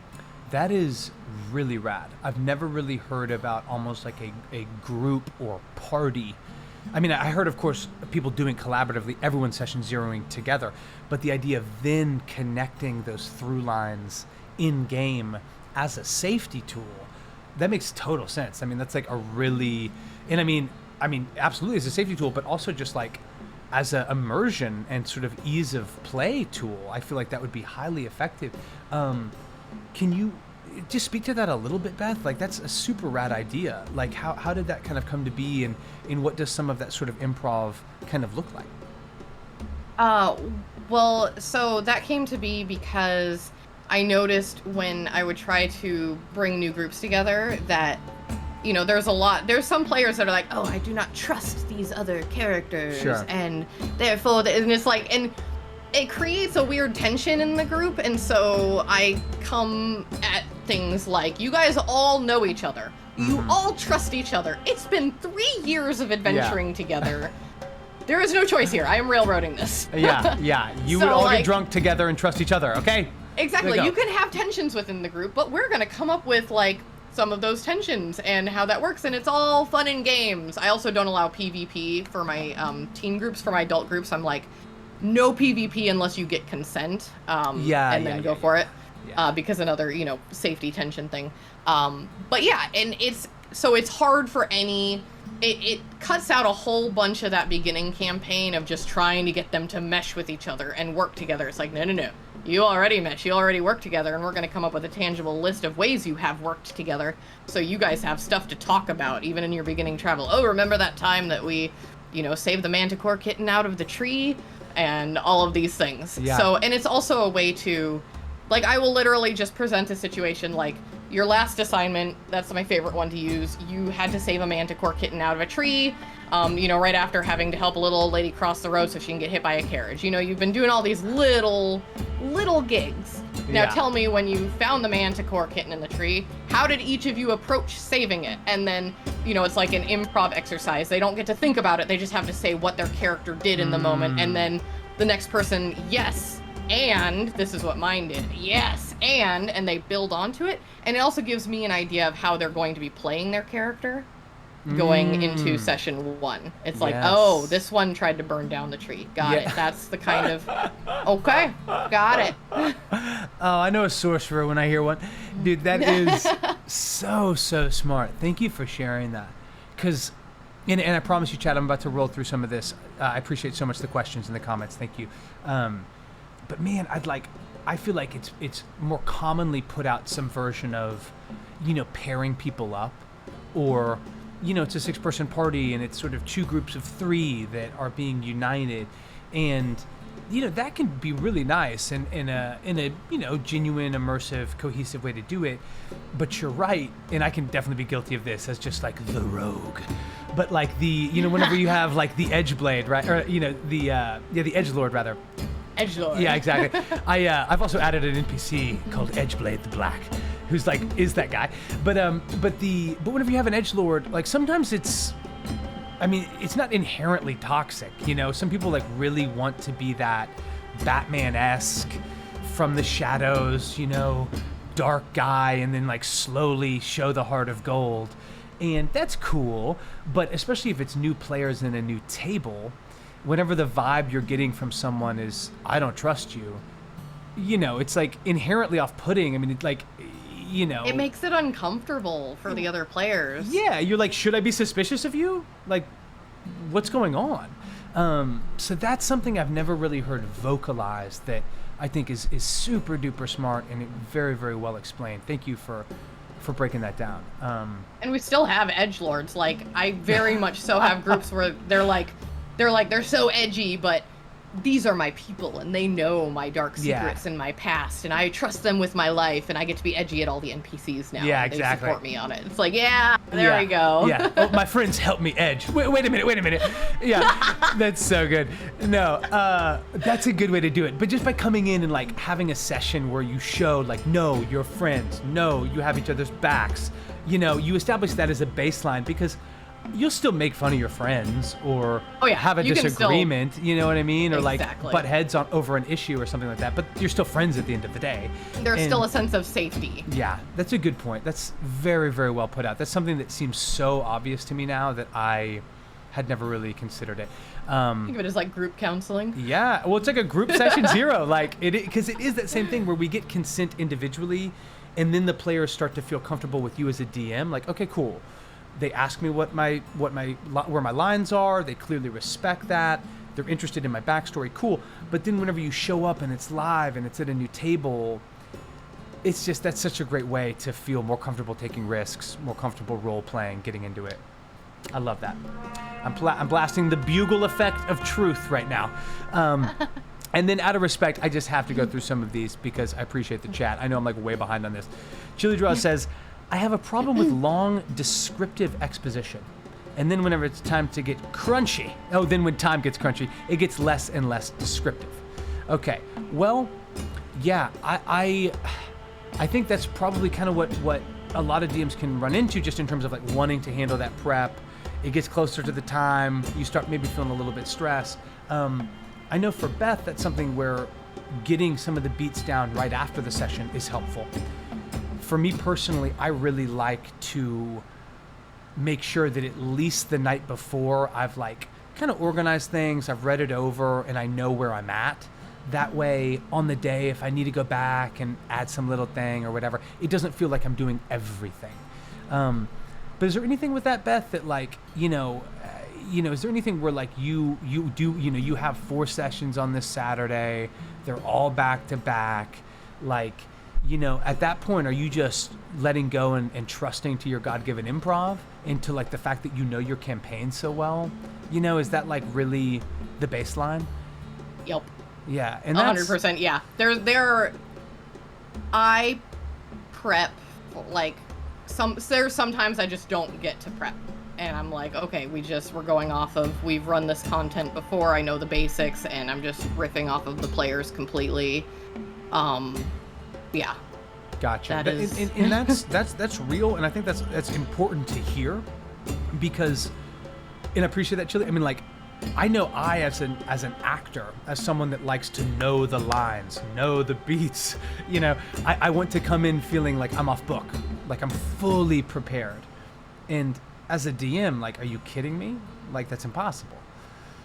I couldn't even imagine prepping NPC lines and things like that, because every time I try to prep those kinds of things, I never end up using it. It was a big waste of time.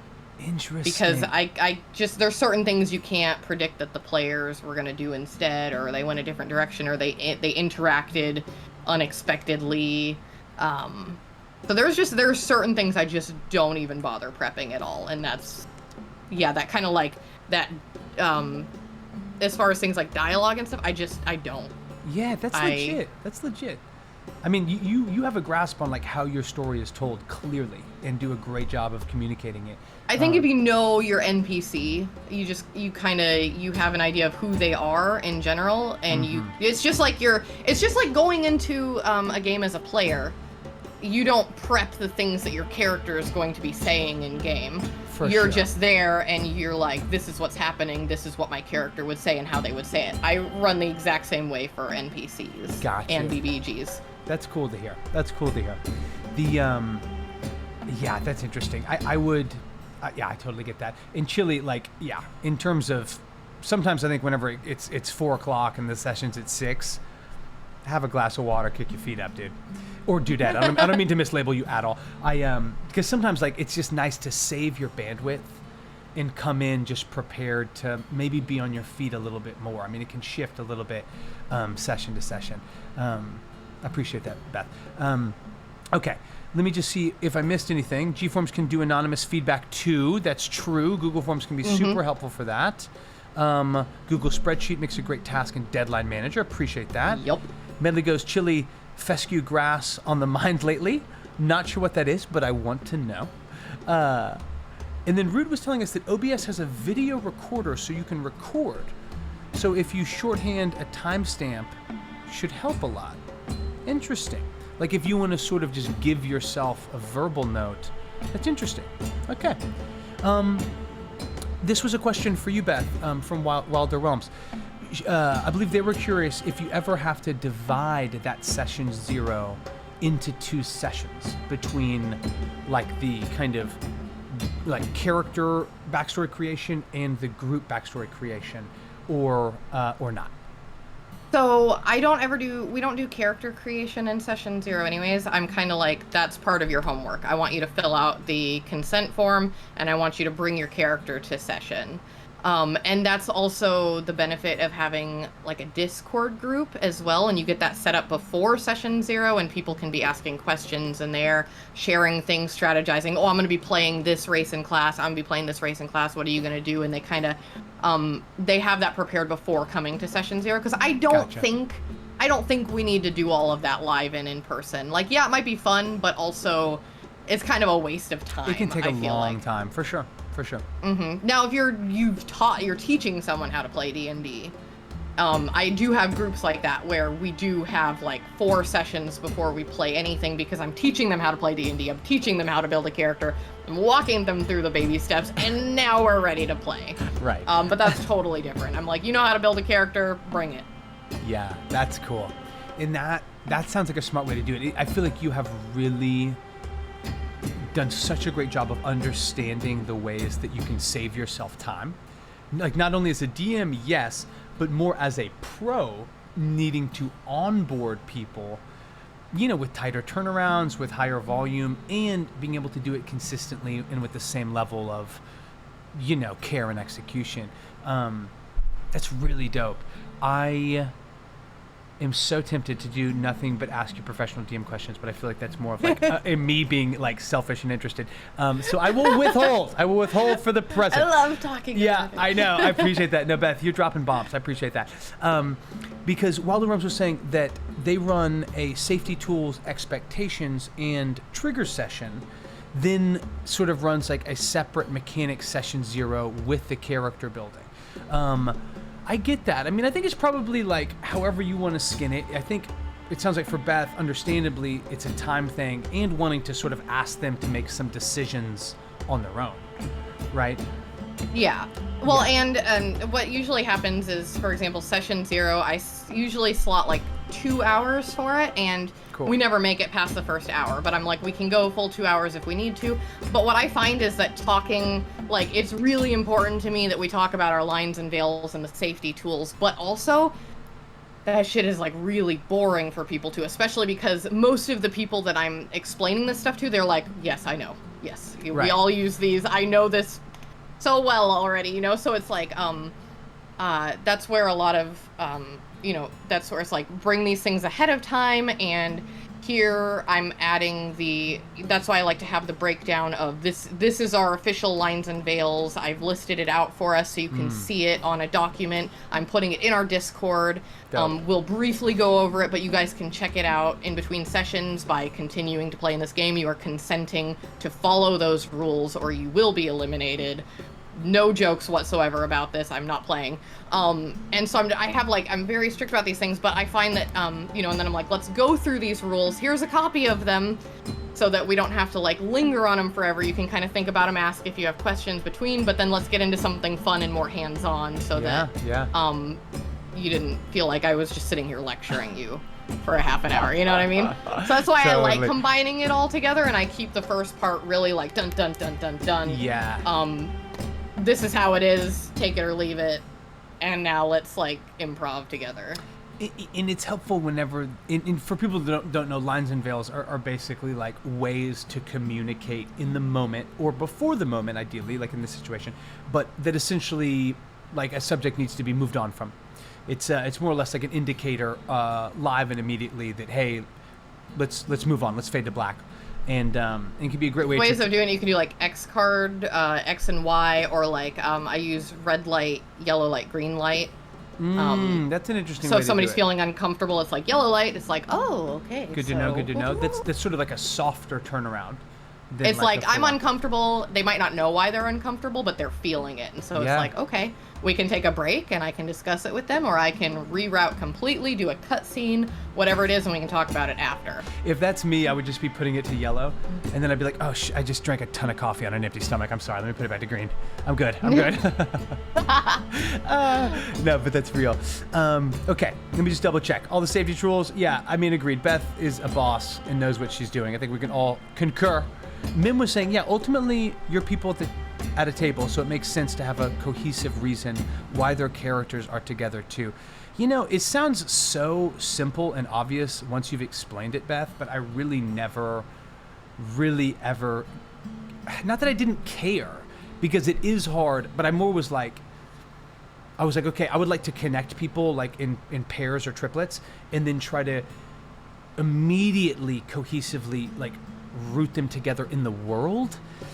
But that's harder to do than agreeing on a multi-year backstory. And Mim, I'm curious if that's something you've ever done, brother. It's just a great idea that I kind of feel stupid I'd like never even considered. So tip of the cap there. This saves a lot of time and energy for the DM too. Dude, yeah. I mean, it gets people rolling out as a unit as opposed to looking for reasons and ways to connect. You're already connected. Like the game is a team player game. Yeah. That's the whole core of it. How do we emphasize that and dig in Yeah. to make it that? Yeah, and it's just cool because then, yeah, I love the idea of being like, remember the time we saved the Manticore kitten. Or being able to be like, no, dude, we can do this. This is like the bank job, you know, in Lyon. Like, we can do it, you know?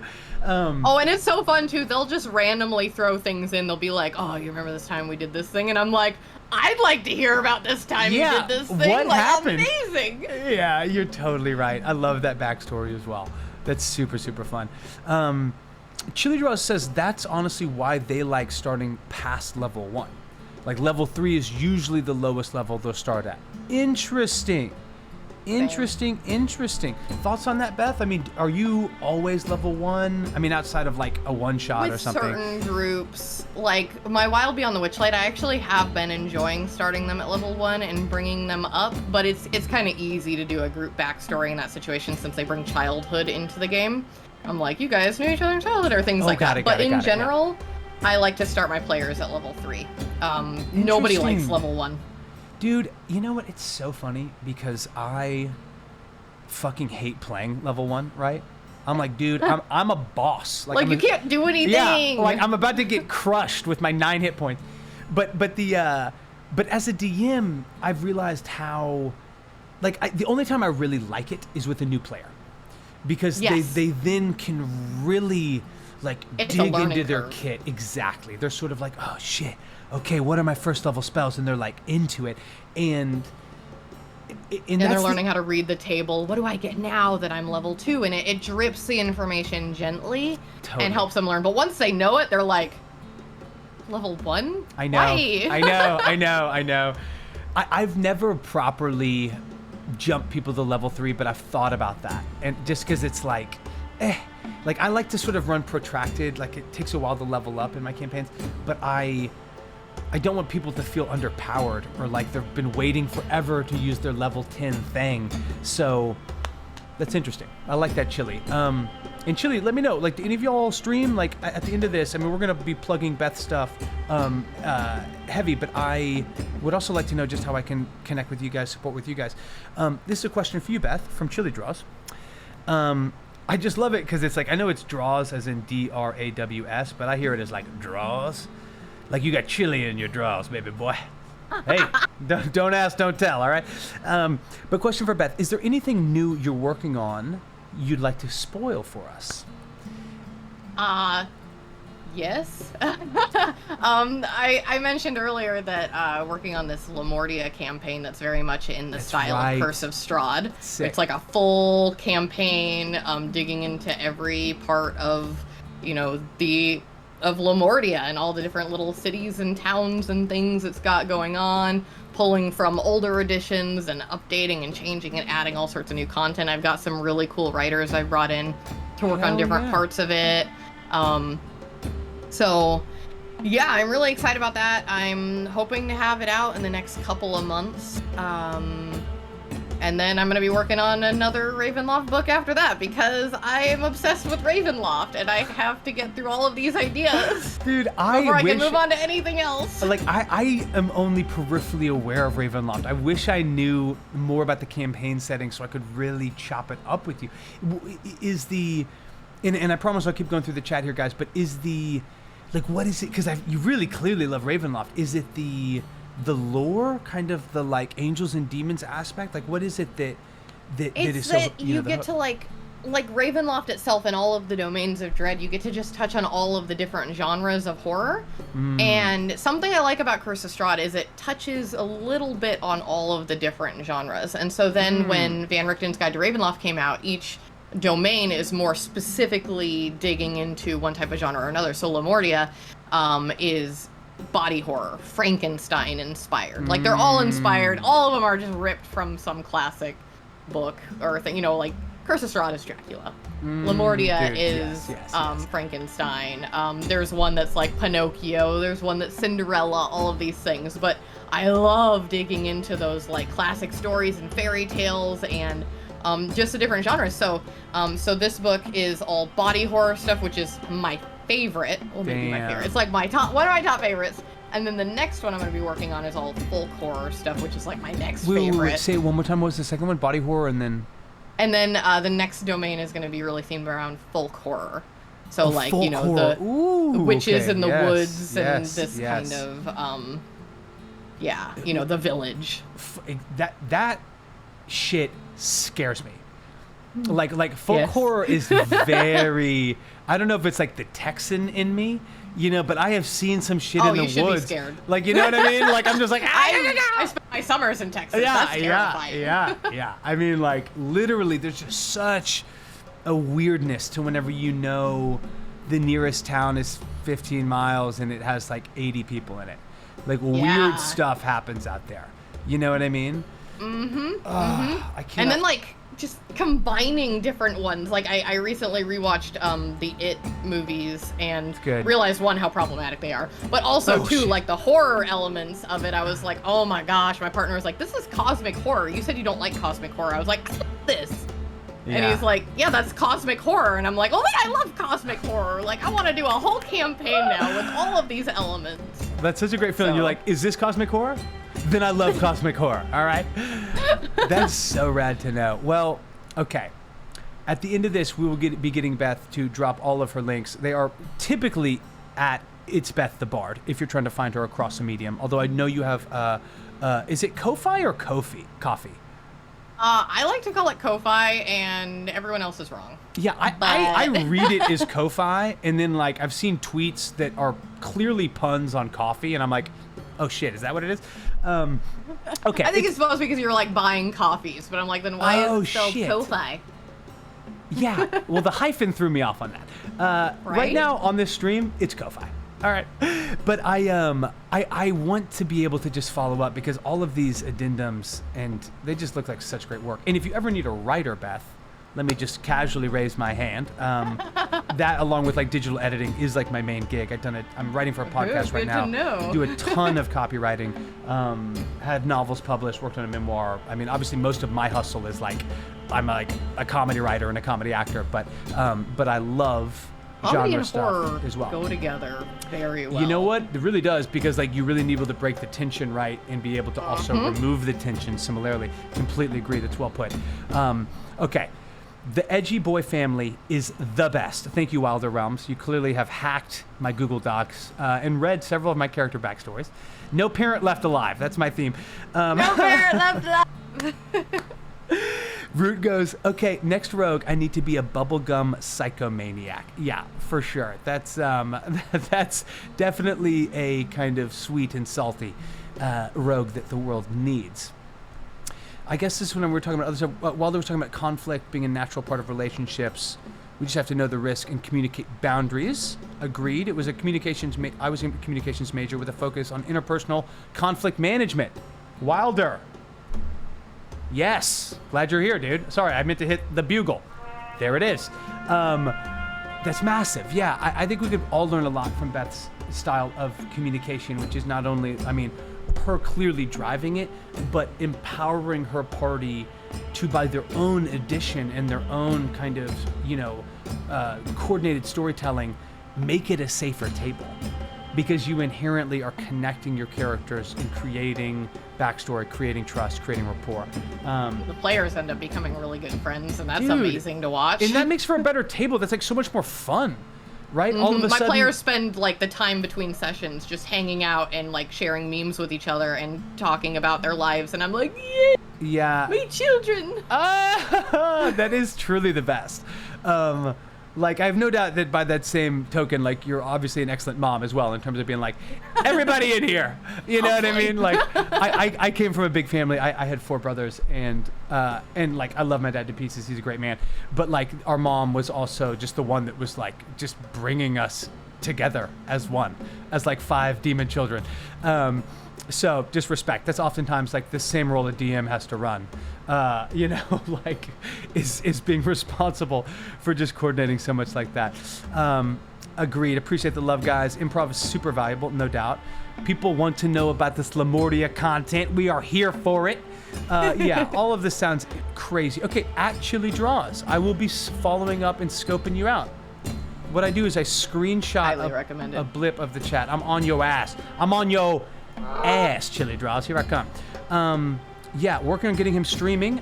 Maybe I could help with that because I also do campaign prep sessions where I bring on doodle and sketch artists and have them just stream their notepad, their iPad, whatever they're working on. It's been super fun. My only caveat is at some point you have to show us your art. And at some point I need you to doodle some weird monster or caveat that we're talking about. But if that sounds fun, let me know. Yeah, Medley, agreed. Rings hands in anticipation. We're all here for you, Beth. Beth is about to drop some Ko-Fi, and we're going to be there for it with our morning cup of coffee, which are 2 separate things. That sounds so good. Root, Navarratu vamp mixed with sexy Dracula. Oh, that's Strahd. Okay, cool. Chili is also so much. Yeah, Root, I feel like you would enjoy Beth's reprisal of Curse of Strahd. I can't dive into it because I'm in the campaign, but I feel like you would. Wilder also says that Chili is the captain of Spellhawks Press, a TTRPG publishing review article site. Yo, dude. Hey, monkey. What the heck? Okay, well, I will be going back through. I will be connecting. I appreciate you guys so much shouting out and just hollering at us. Root of All Beers is also a fantastic editor. He does a lot of kind of subclass creation. We were sort of talking about that a little bit earlier, Beth.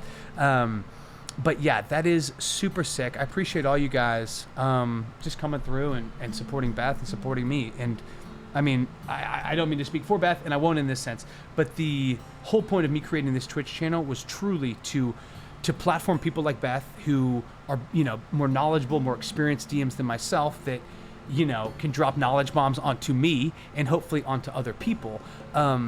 But likewise, like, I think that's what's so fun and compelling about D&D and tabletop in general is sharing our art, sharing the collaborative nature that can be involved in it. And I don't know, I personally just find that super uplifting. So yes, I would love to follow up and do some more of that. So Beth, before we move into what is undoubtedly the most highly anticipated segment of Between Two DMs, the rapid fire. Oh no. Yeah, it is, as it sounds, extremely intense and extremely rapid. Oh no. Each time, I refuse to add a new sound cue, but I am going to add the sound of a Tommy gun, just going gig. It's super chill. I like to just crank it up because I'm just a spaz that's also like a little clown boy. But it's essentially just like binary questions that are sort of either or. Like, you know, do you prefer the beach or the mountains? But they're all D&D adjacent. So, I'm going to be pumping through that. And, you know, let me just make sure I didn't miss anything that I really wanted to know. You touched on so much. Dude, Beth, you blew my mind. I'm not going to lie to you. You blew my head apart with your answer to rolling between sessions. Because it was not only, like, so comprehensive, but it was, as I mentioned, the first yes, and then went so far beyond what I do, which I feel like is too much. So I'm like, let's fucking go. I don't know. Like, is that something you've always done? It seems like it like was such a natural thing for you. That is, yeah, when I was learning about D&D and DMing was when I first saw that video about dice being like the determiner and like a divination tool back in the day, and I was like, cool, that's what it is for D&D now too. I'm gonna use it for everything. I mean, yes. Well, you've taken that to an even higher level. I love it. Okay, guys, are we all ready in the chat to step into the rapid fire? Now, of course, if you're at home, feel free to go ahead and drop your answers into the chat. There is no wrong answer except for one question, which you will be made very clear. Beth, are you ready? So you ask and I answer, and that's it? Yes. I just like to make it seem super dramatic. It's the most simple thing in the world. It's like the only part where there's a tone shift in the session, so I like to like crank it up. It's very dangerous as well. I didn't mention that part. Oh, God. Okay, here we go. Beginning rapid fire with the beloved. It's Beth the Bard. First question, Beth. Standard array, point buy, 46 drop lowest, or 3d6? Standard array. Let's fucking go. Standard array. Okay. Do you refer to it as a dungeon master or a game master? Dungeon master. Dungeon master it is. Giants or dragons? Dragons. Dragons is fucking Red dragon or blue dragon? Blue dragon. Blue dragon? Let's go. Okay. Frost or storm giant? Frost. Frost. Girl, you are banging right now. Spellcaster or melee? Spellcaster. Spellcaster, doing it. D4 or D12? D12. I love it. I don't even know why I ask. It's always D12. Barbarians. Yeah, exactly. Roll them up. Okay, great axe or great sword? Great axe. Great axe. Okay, get that D12 again. Let's get it. Elf or dwarf? Elf. Elf? Okay, I like it. I'm also an elfy boy. Ears. I know, believe me. Tabaxi or tiefling? Tiefling. Oh my God. I know, believe me. As soon as I saw you roll up, I was like, wow, that question's in the bag. Okay, turtle or turtle? And be warned, we stand turtles on this show. Wait, turtle. There it is. That's the correct answer. I don't know. I'm just like obsessed with turtles. I don't know why. That's like so funny to me, and it never is. Okay, produce flame or firebolt? Firebolt. Firebolt. Okay, let's go. Healing word or cure wounds? Cure wounds. Cure wounds. Okay, trying to put those hands on there. I get what it is. Fireball or lightning bolt? Fireball. Let's go. Classic. Fireball. Bigger radius. I get it. The 120-foot range is dope, but fireball's such a classic. Okay, hunter's mark or hex? Hex. Hex. Fuck yeah. You are a horror girl. Love it. Okay. Beep beep. Tavern or brothel? Tavern? Let's go. Yeah. I love it. It's classic. Good place to be. If someone attempts to sleight of hand one of your players, do you use a perception check or passive perception? I use perception check. You do perception check. Okay, love it. That is amazing. And I feel like more respectful. More hands-on. I like all the hands-on opportunities. Respect. I think it's like situational for me. Like oftentimes I'll go passive perception, but if it is a situation where someone would be on guard and looking, perception check. But I always love asking because I feel like it's a hard question. Okay, wizard or sorcerer? Sorcerer. Let's go. Get that wild magic going. Cleric or warlock? Oh, crap. Warlock. I know it's the wrong answer. Ooh, no, there are no wrong answers unless you just refuse to. They're so much more witchy and like, I love them. Clerics definitely get the love, but warlocks like get laid. You know what I'm saying? My clerics are much more powerful, but my warlocks are so they're in there. cooler. Yeah, they're chopping it up. People are texting them back. You know what I'm saying? Okay, so clerical, warlock, love it. Okay, fighter or paladin? Actually, Paladin. I just Paladin? recently kind of fell in love with Paladins. Not their history in the real world. I still think that's super fucked up, but Sure, as a character yeah. concept. There's a ton of like source material that's like rough, right? But it's not necessarily source material as much as it is like the history of the fucking globe. You know what I'm saying? So it's like, but I totally feel that 1000%. Luckily, we have Root of Alberis, who is like the paladin within at least my scope. And agreed. Recently, Everclear was playing a paladin, and it has really opened up my understanding of what an amazing class it is. Okay, druid or ranger? Druid. Druid, let's fucking go. My first character was a druid. I love druids. Druids are they can be so witchy. They can be, and dude, and they can be so role play flexible in terms of what type of druid you want to build. That's what I love. Like, mwah. I mean, I really don't know if there's a like spore druids. Literally was gonna bring that up. Where you live in like a graveyard, the swamp. You know what I mean? Exactly, Beth. That's exactly where my mind went. Okay, wait. 2 more questions. We have to go quick. It's rapid fire. Yes or no? Should cats have dark vision? Yes. Agreed, girl. Okay, last question. Yes or no? Oh, wait. I scrolled down too far. Okay, yes. Yes or no? A natural 20 or a natural 1 is an automatic success or failure. Yes. Yes, every time, even on ability checks. They break the rules. They break all the rules. Cool. Fucking love that. Yeah. Love that. Okay, Beth the Bard. You have made it through the rapid fire. Whew. I had my dice ready to go to answer my questions for me if I got too nervous. That is so good. So much respect. Root, thank you for going through these. This is sick. Appreciate you answering. Oh, this is rad. Oh, Root, yeah, holler at Chili if you guys need that, if you need editing, if you need any of that. I'd love to connect in the chat. Beth, you are such a legend. I was like, part of the beauty of like having that tweet like go around was being connected with a bunch of rad people, and then subsequently being justified to go and stalk the shit out of these people and be like, who are they? What's up? Like, what are you doing? What's your vibe? And I was super excited anyways, but it has been so uplifting, and you have given me truly so much to think about and so much to incorporate in my own games. Like, thank you for that. How can we best support you? How can we stay in touch? How can we support your stuff? And this, of course, goes for me, but everyone in chat as well. You can follow me everywhere at It's Beth the Bard. So I'm on Twitter and Instagram. I have a Facebook. I never touch it. I should use it more, but my Ko-Fi is It's Beth the Bard. I recently started trying the TikTok thing again, so that's also It's Beth the Bard. I'm trying to launch my YouTube channel. There's just a whole lot going on in life, but YouTube is happening. TikTok will be happening. Sick. My website is just beththebard.com, where I kind of keep everything organized in one spot. And my book, you can find at sheistheancient.com. It'll take you right. Which I'm just gonna go ahead and drop that in the chat. It's She's the Ancient, right? Like yep. Possessive, but no, got it. Okay. Sheistheancient.com. And please tell me I did that right. Oh, She is the Ancient. I'm like, I can't. Everything I have dropped into chat has been wrong.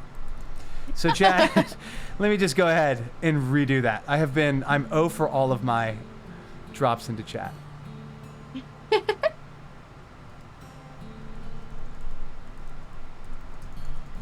Let me just make sure I have that. Dude, I am such a goof. Yes. Saranva or Karanva, thank you so much for rolling through. You are in the right spot for some D&D and some fun. We're here with Beth the Bard, and I am currently just booching the cat on how the fuck to drop this into chat. She is the Ancient? Yes. What is wrong with me? At some point in your campaign, you will discover the lines, he is the ancient, he is the land. And so that's where I got that from, is she is the ancient. I had to come up with, because I was going to title the book just Gender Bent Strahd, and then I was going to I had a show on Gilding Light, and they were like, you gotta come up with a better name than Genderbent Strahd. And I was like, why? And then I was like, oh, she's ancient. And they're like, yes! And I was like, thank you for making me do that. I'm gonna call my book that too now. That's so good. That is so damn good. I just do it. Okay, I have found it, and I have dropped it into the chat. After a brief synopsis fire and about 60 seconds as a boomer, I am back, and we have it in the chat. That's a really good title and a really interesting way to do it. Guys, anyone that's out there that is interested in running Strahd or, is interested in sort of picking up on a really interesting reskinning of one of the most popular campaigns, please check that out because it is absolutely rad. Let me just check this real quick. Servana, thank you for rolling through. I think they might have had a question real quick. Beth, is that cool? You have a couple more minutes? I'm good to go. One thing that they wish they were able to do as a GM is better find a way to include my players in the story. Then they ask, how do you handle it when players aren't very active? Like in their group, they very much all seem to just be happy to go along for the ride. As in, like, they're not adding things, they just want to be there and just follow as is without expanding on things? I think Saranva is asking, how do you incorporate players more, like in the session, in the story, but if you have a table and players that are maybe more introverted or less easily brought in, like what would be, obviously it's sort of like what you were talking about whenever you had a new group of kids that were kind of having trouble making decisions. There are some groups, like if players aren't invested, they're not invested. And that, again, can be kind of a problem when some groups you run for are kids and their parents have put them there because they're like, it's a summer activity, make some friends. And they're like, sure. I don't want to be here. Like, you can't force it, unfortunately, but you can try to make it as fun for them as possible. What is it you do like? And then try to integrate more of that in. But sometimes, like, if people aren't going to put in the effort, they're not going to put in the effort. That's a great point. But otherwise, yeah, just basically what we were talking about with integrating their backstories. And if they show interest in something, even if it's... I'm very, very, very strongly opinionated on this. Like, if this is the story, but they're interested in this thing over here, guess what we're doing? Totally. Like, you gotta follow their interest, because if you keep shooting them down, they're not invested anymore. You gotta find the ways to keep them invested. But also, they have to be willing to invest themselves a certain level, or, it's too much work for the DM, and it's not fair. That is very, very, very well put on all accounts, because it reaches a point where you've led the horse to water. You've created the horse and the water and then led them there, right? You know what I mean? And at that point, it's sort of like, oh, shit, they're almost turning to you and being like, hey, not only am I not thirsty, but I'm not a horse. It kind of reaches a point where you're sort of, there's really only so much you can do. I hate to hear that. And there's a difference between, like, people that are just, they're not invested, or people that are more shy. And when I have situations like that, it's great if you've got a group where some people are not shy and then you've got a couple that are shy, because then I'll reach out to my more extroverted players and be like, hey, can you help me include them a little more? Like, how can you, when you're role-playing and stuff, try to bring that character in with you. And then, I try to do the same with my NPCs and stuff like that, and just make them feel comfortable. And sometimes you've got to make the first move. And then they're like, okay, sure. Like, I will give this a shot. That's a good way to put it. Saranva, I hope that helps. One thing that I feel like helps me, and before I even describe that, Beth raised a very important point, which is that a quiet player isn't necessarily an uninvested player, right? Isn't necessarily an uninterested player. That's just how some people sort of interpersonally interact, And so that is a really important determinant to know. It's much easier, of course, if you already, know the person, their energy, their style, right? That's a lot easier to interpret. Harder online and harder with a new person. So give yourself some patience with that. But one thing I have found very, very effective for, if it's a specific party member that I'm like, damn, they're kind of along for the ride. Like, they're having a good time, but are they, like, is their backstory coming up? Are the specific colorful choices they made for their character coming into play? Sometimes I will like to find a specific angle. Maybe it's a piece of information. Maybe it's a physical item in game, like a important lore book or a key or a spell component, whatever, that comes into possession of this reticent PC. Because you then have essentially created almost like a beacon in the movie It Follows, but within a plot device, right? Where this person is maybe uninvested, maybe quieter, but like people are looking for this spell component. And maybe they know he has it. And so they're coming like, oh my gosh, like, please work with us. Or like, can I buy it from you? Or like, they're pissed and you see like their desire to buy turn into a desire for violence. And maybe something happens in the tavern that night. Like, there are ways within your story to allow for the cool things that are either in your adventure book or in your homebrew, but to personalize them in such a way that this person almost has to be there or has to be interacted with by an NPC. Like that for me, yes. I have found to be helpful. In like, I don't know if you want to expand on that, feel free to, but. Well, no, yeah, it's like some players need more of that support, and like if you've got it's actually very much like raising children, right? If my kids, they all have their different strengths and weaknesses. This one over here never struggled with reading, they were hyperlexic. This one is dyslexic. This one is going to need more hands-on attention with learning how to read and things like that. That doesn't mean that I don't care about this child, or it's like there's more attention needed over here. It's just like with your players. When one is very into roleplay, very into doing these things, you might not need to give them as many story hooks into their background and things like that. You can focus a little more over here, because these guys are invested no matter what. They're here for it. They're like, I'm in. And so it's like your ones that are really hesitant or shy or things like that. It's like, how can you focus a little bit more energy to making things equal out? Yes. In that sense. Very well put. That's often how I try to examine my storylines or my sessions, is sort of being like, not who, like, because I feel like my players are all very respectful and like give and take in a really fun way, but I want to make sure that I, as a DM, as a storyteller, am, not just, I'm treating everyone equally in terms of like giving their backstory and their character consideration for fun stuff, for cool hooks, for unique angles. I know that me as a player, that's the stuff that I really makes me feel like appreciated and seen.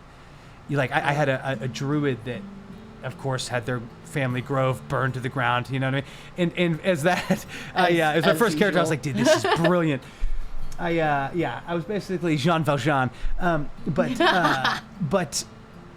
for that reason hated tieflings, and my DM would occasionally just toss out friendly NPC tieflings, knowing that I would like be unable to deal with them, but not in like a bad way. It wasn't stressful for me. It was like fun from a performative stance. So I think just don't be afraid to do that. Don't be afraid to really be like, damn, what were the moments that elicited a reaction, and then duplicate them or find a way to punch them up and bring them back through to rehook your player. Guys, appreciate the love so much. Appreciate you guys rolling through. Chili Draws, I'm going to be hollering at you. Good luck changing your pants. It's Beth the Bard. You have been such a gem and such an absolute treat. Like, thank you. We'd never met, so it was like a treat for me to just kick it, Thanks for having me on here and inviting me to do this. This was so rad. So here's what I like to do. Whenever I first started streaming, was streaming Dungeons and Dragons stuff, and I got raided by some people that have actually come on to be like friends of mine. They're really rad people. I'm actually streaming on their channel tomorrow. We're doing a somewhat similar but different discussion just around D&D. It's a little bit more centered on improv. My background is in comedy and being an idiot and sort of how to maybe incorporate some of those same formulas, if that sounds interesting. But I bring that up because the very first time I streamed, I got raided by these people. Her name is Altruistic Latte. That's her channel on Twitch. And man, it was so uplifting to have like 15 people just roll through my stream and say hi and be like, yo, that's cool, you know, keep it up. So I'm about to pay that forward. We're about to kick over. I've never heard of this person. It's called a Talk of Opportunity. I assume they're talking about Dungeons and Dragons. That's what they have in the tag. I hope they're cool. And if you can, please just drop a hi into chat, drop a support into chat. And everyone else that's out there, if you do need to get out of there, please check out at It's Beth the Bard and check out her Ko-Fi, It's Beth the Bard. That's where you can find She is the Ancient.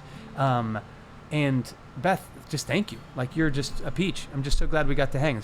This was super duper fun. Let me see this. I like to pump up the drama and then get caught in the interface of Twitch. That's always my move. Hold up. Okay, this guy is doing, I believe, I don't want to go to a live play because then they're in the middle of the live play and they can't say hi. Hold up. Scoobity beep. So we will go to the, sure, the Sloth Man. Everyone is playing D&D. I did not know there were this many live games happening at once. Nothing wrong with a live game. Nothing wrong with a live game. Okay, I'm just gonna bop in on this guy, the level up corner. Okay, cool. I don't know what he's doing. Oh, he's running a stream too. Fuck it. All right, we're gonna stream. We're gonna raid this guy. Appreciate you guys so much, y'all coming through. Appreciate the love. Claire, Medley, truly, thank you so much for the love. We're gonna bop over and raid, so give them some love if you can. I'm out. It's been real. So I can now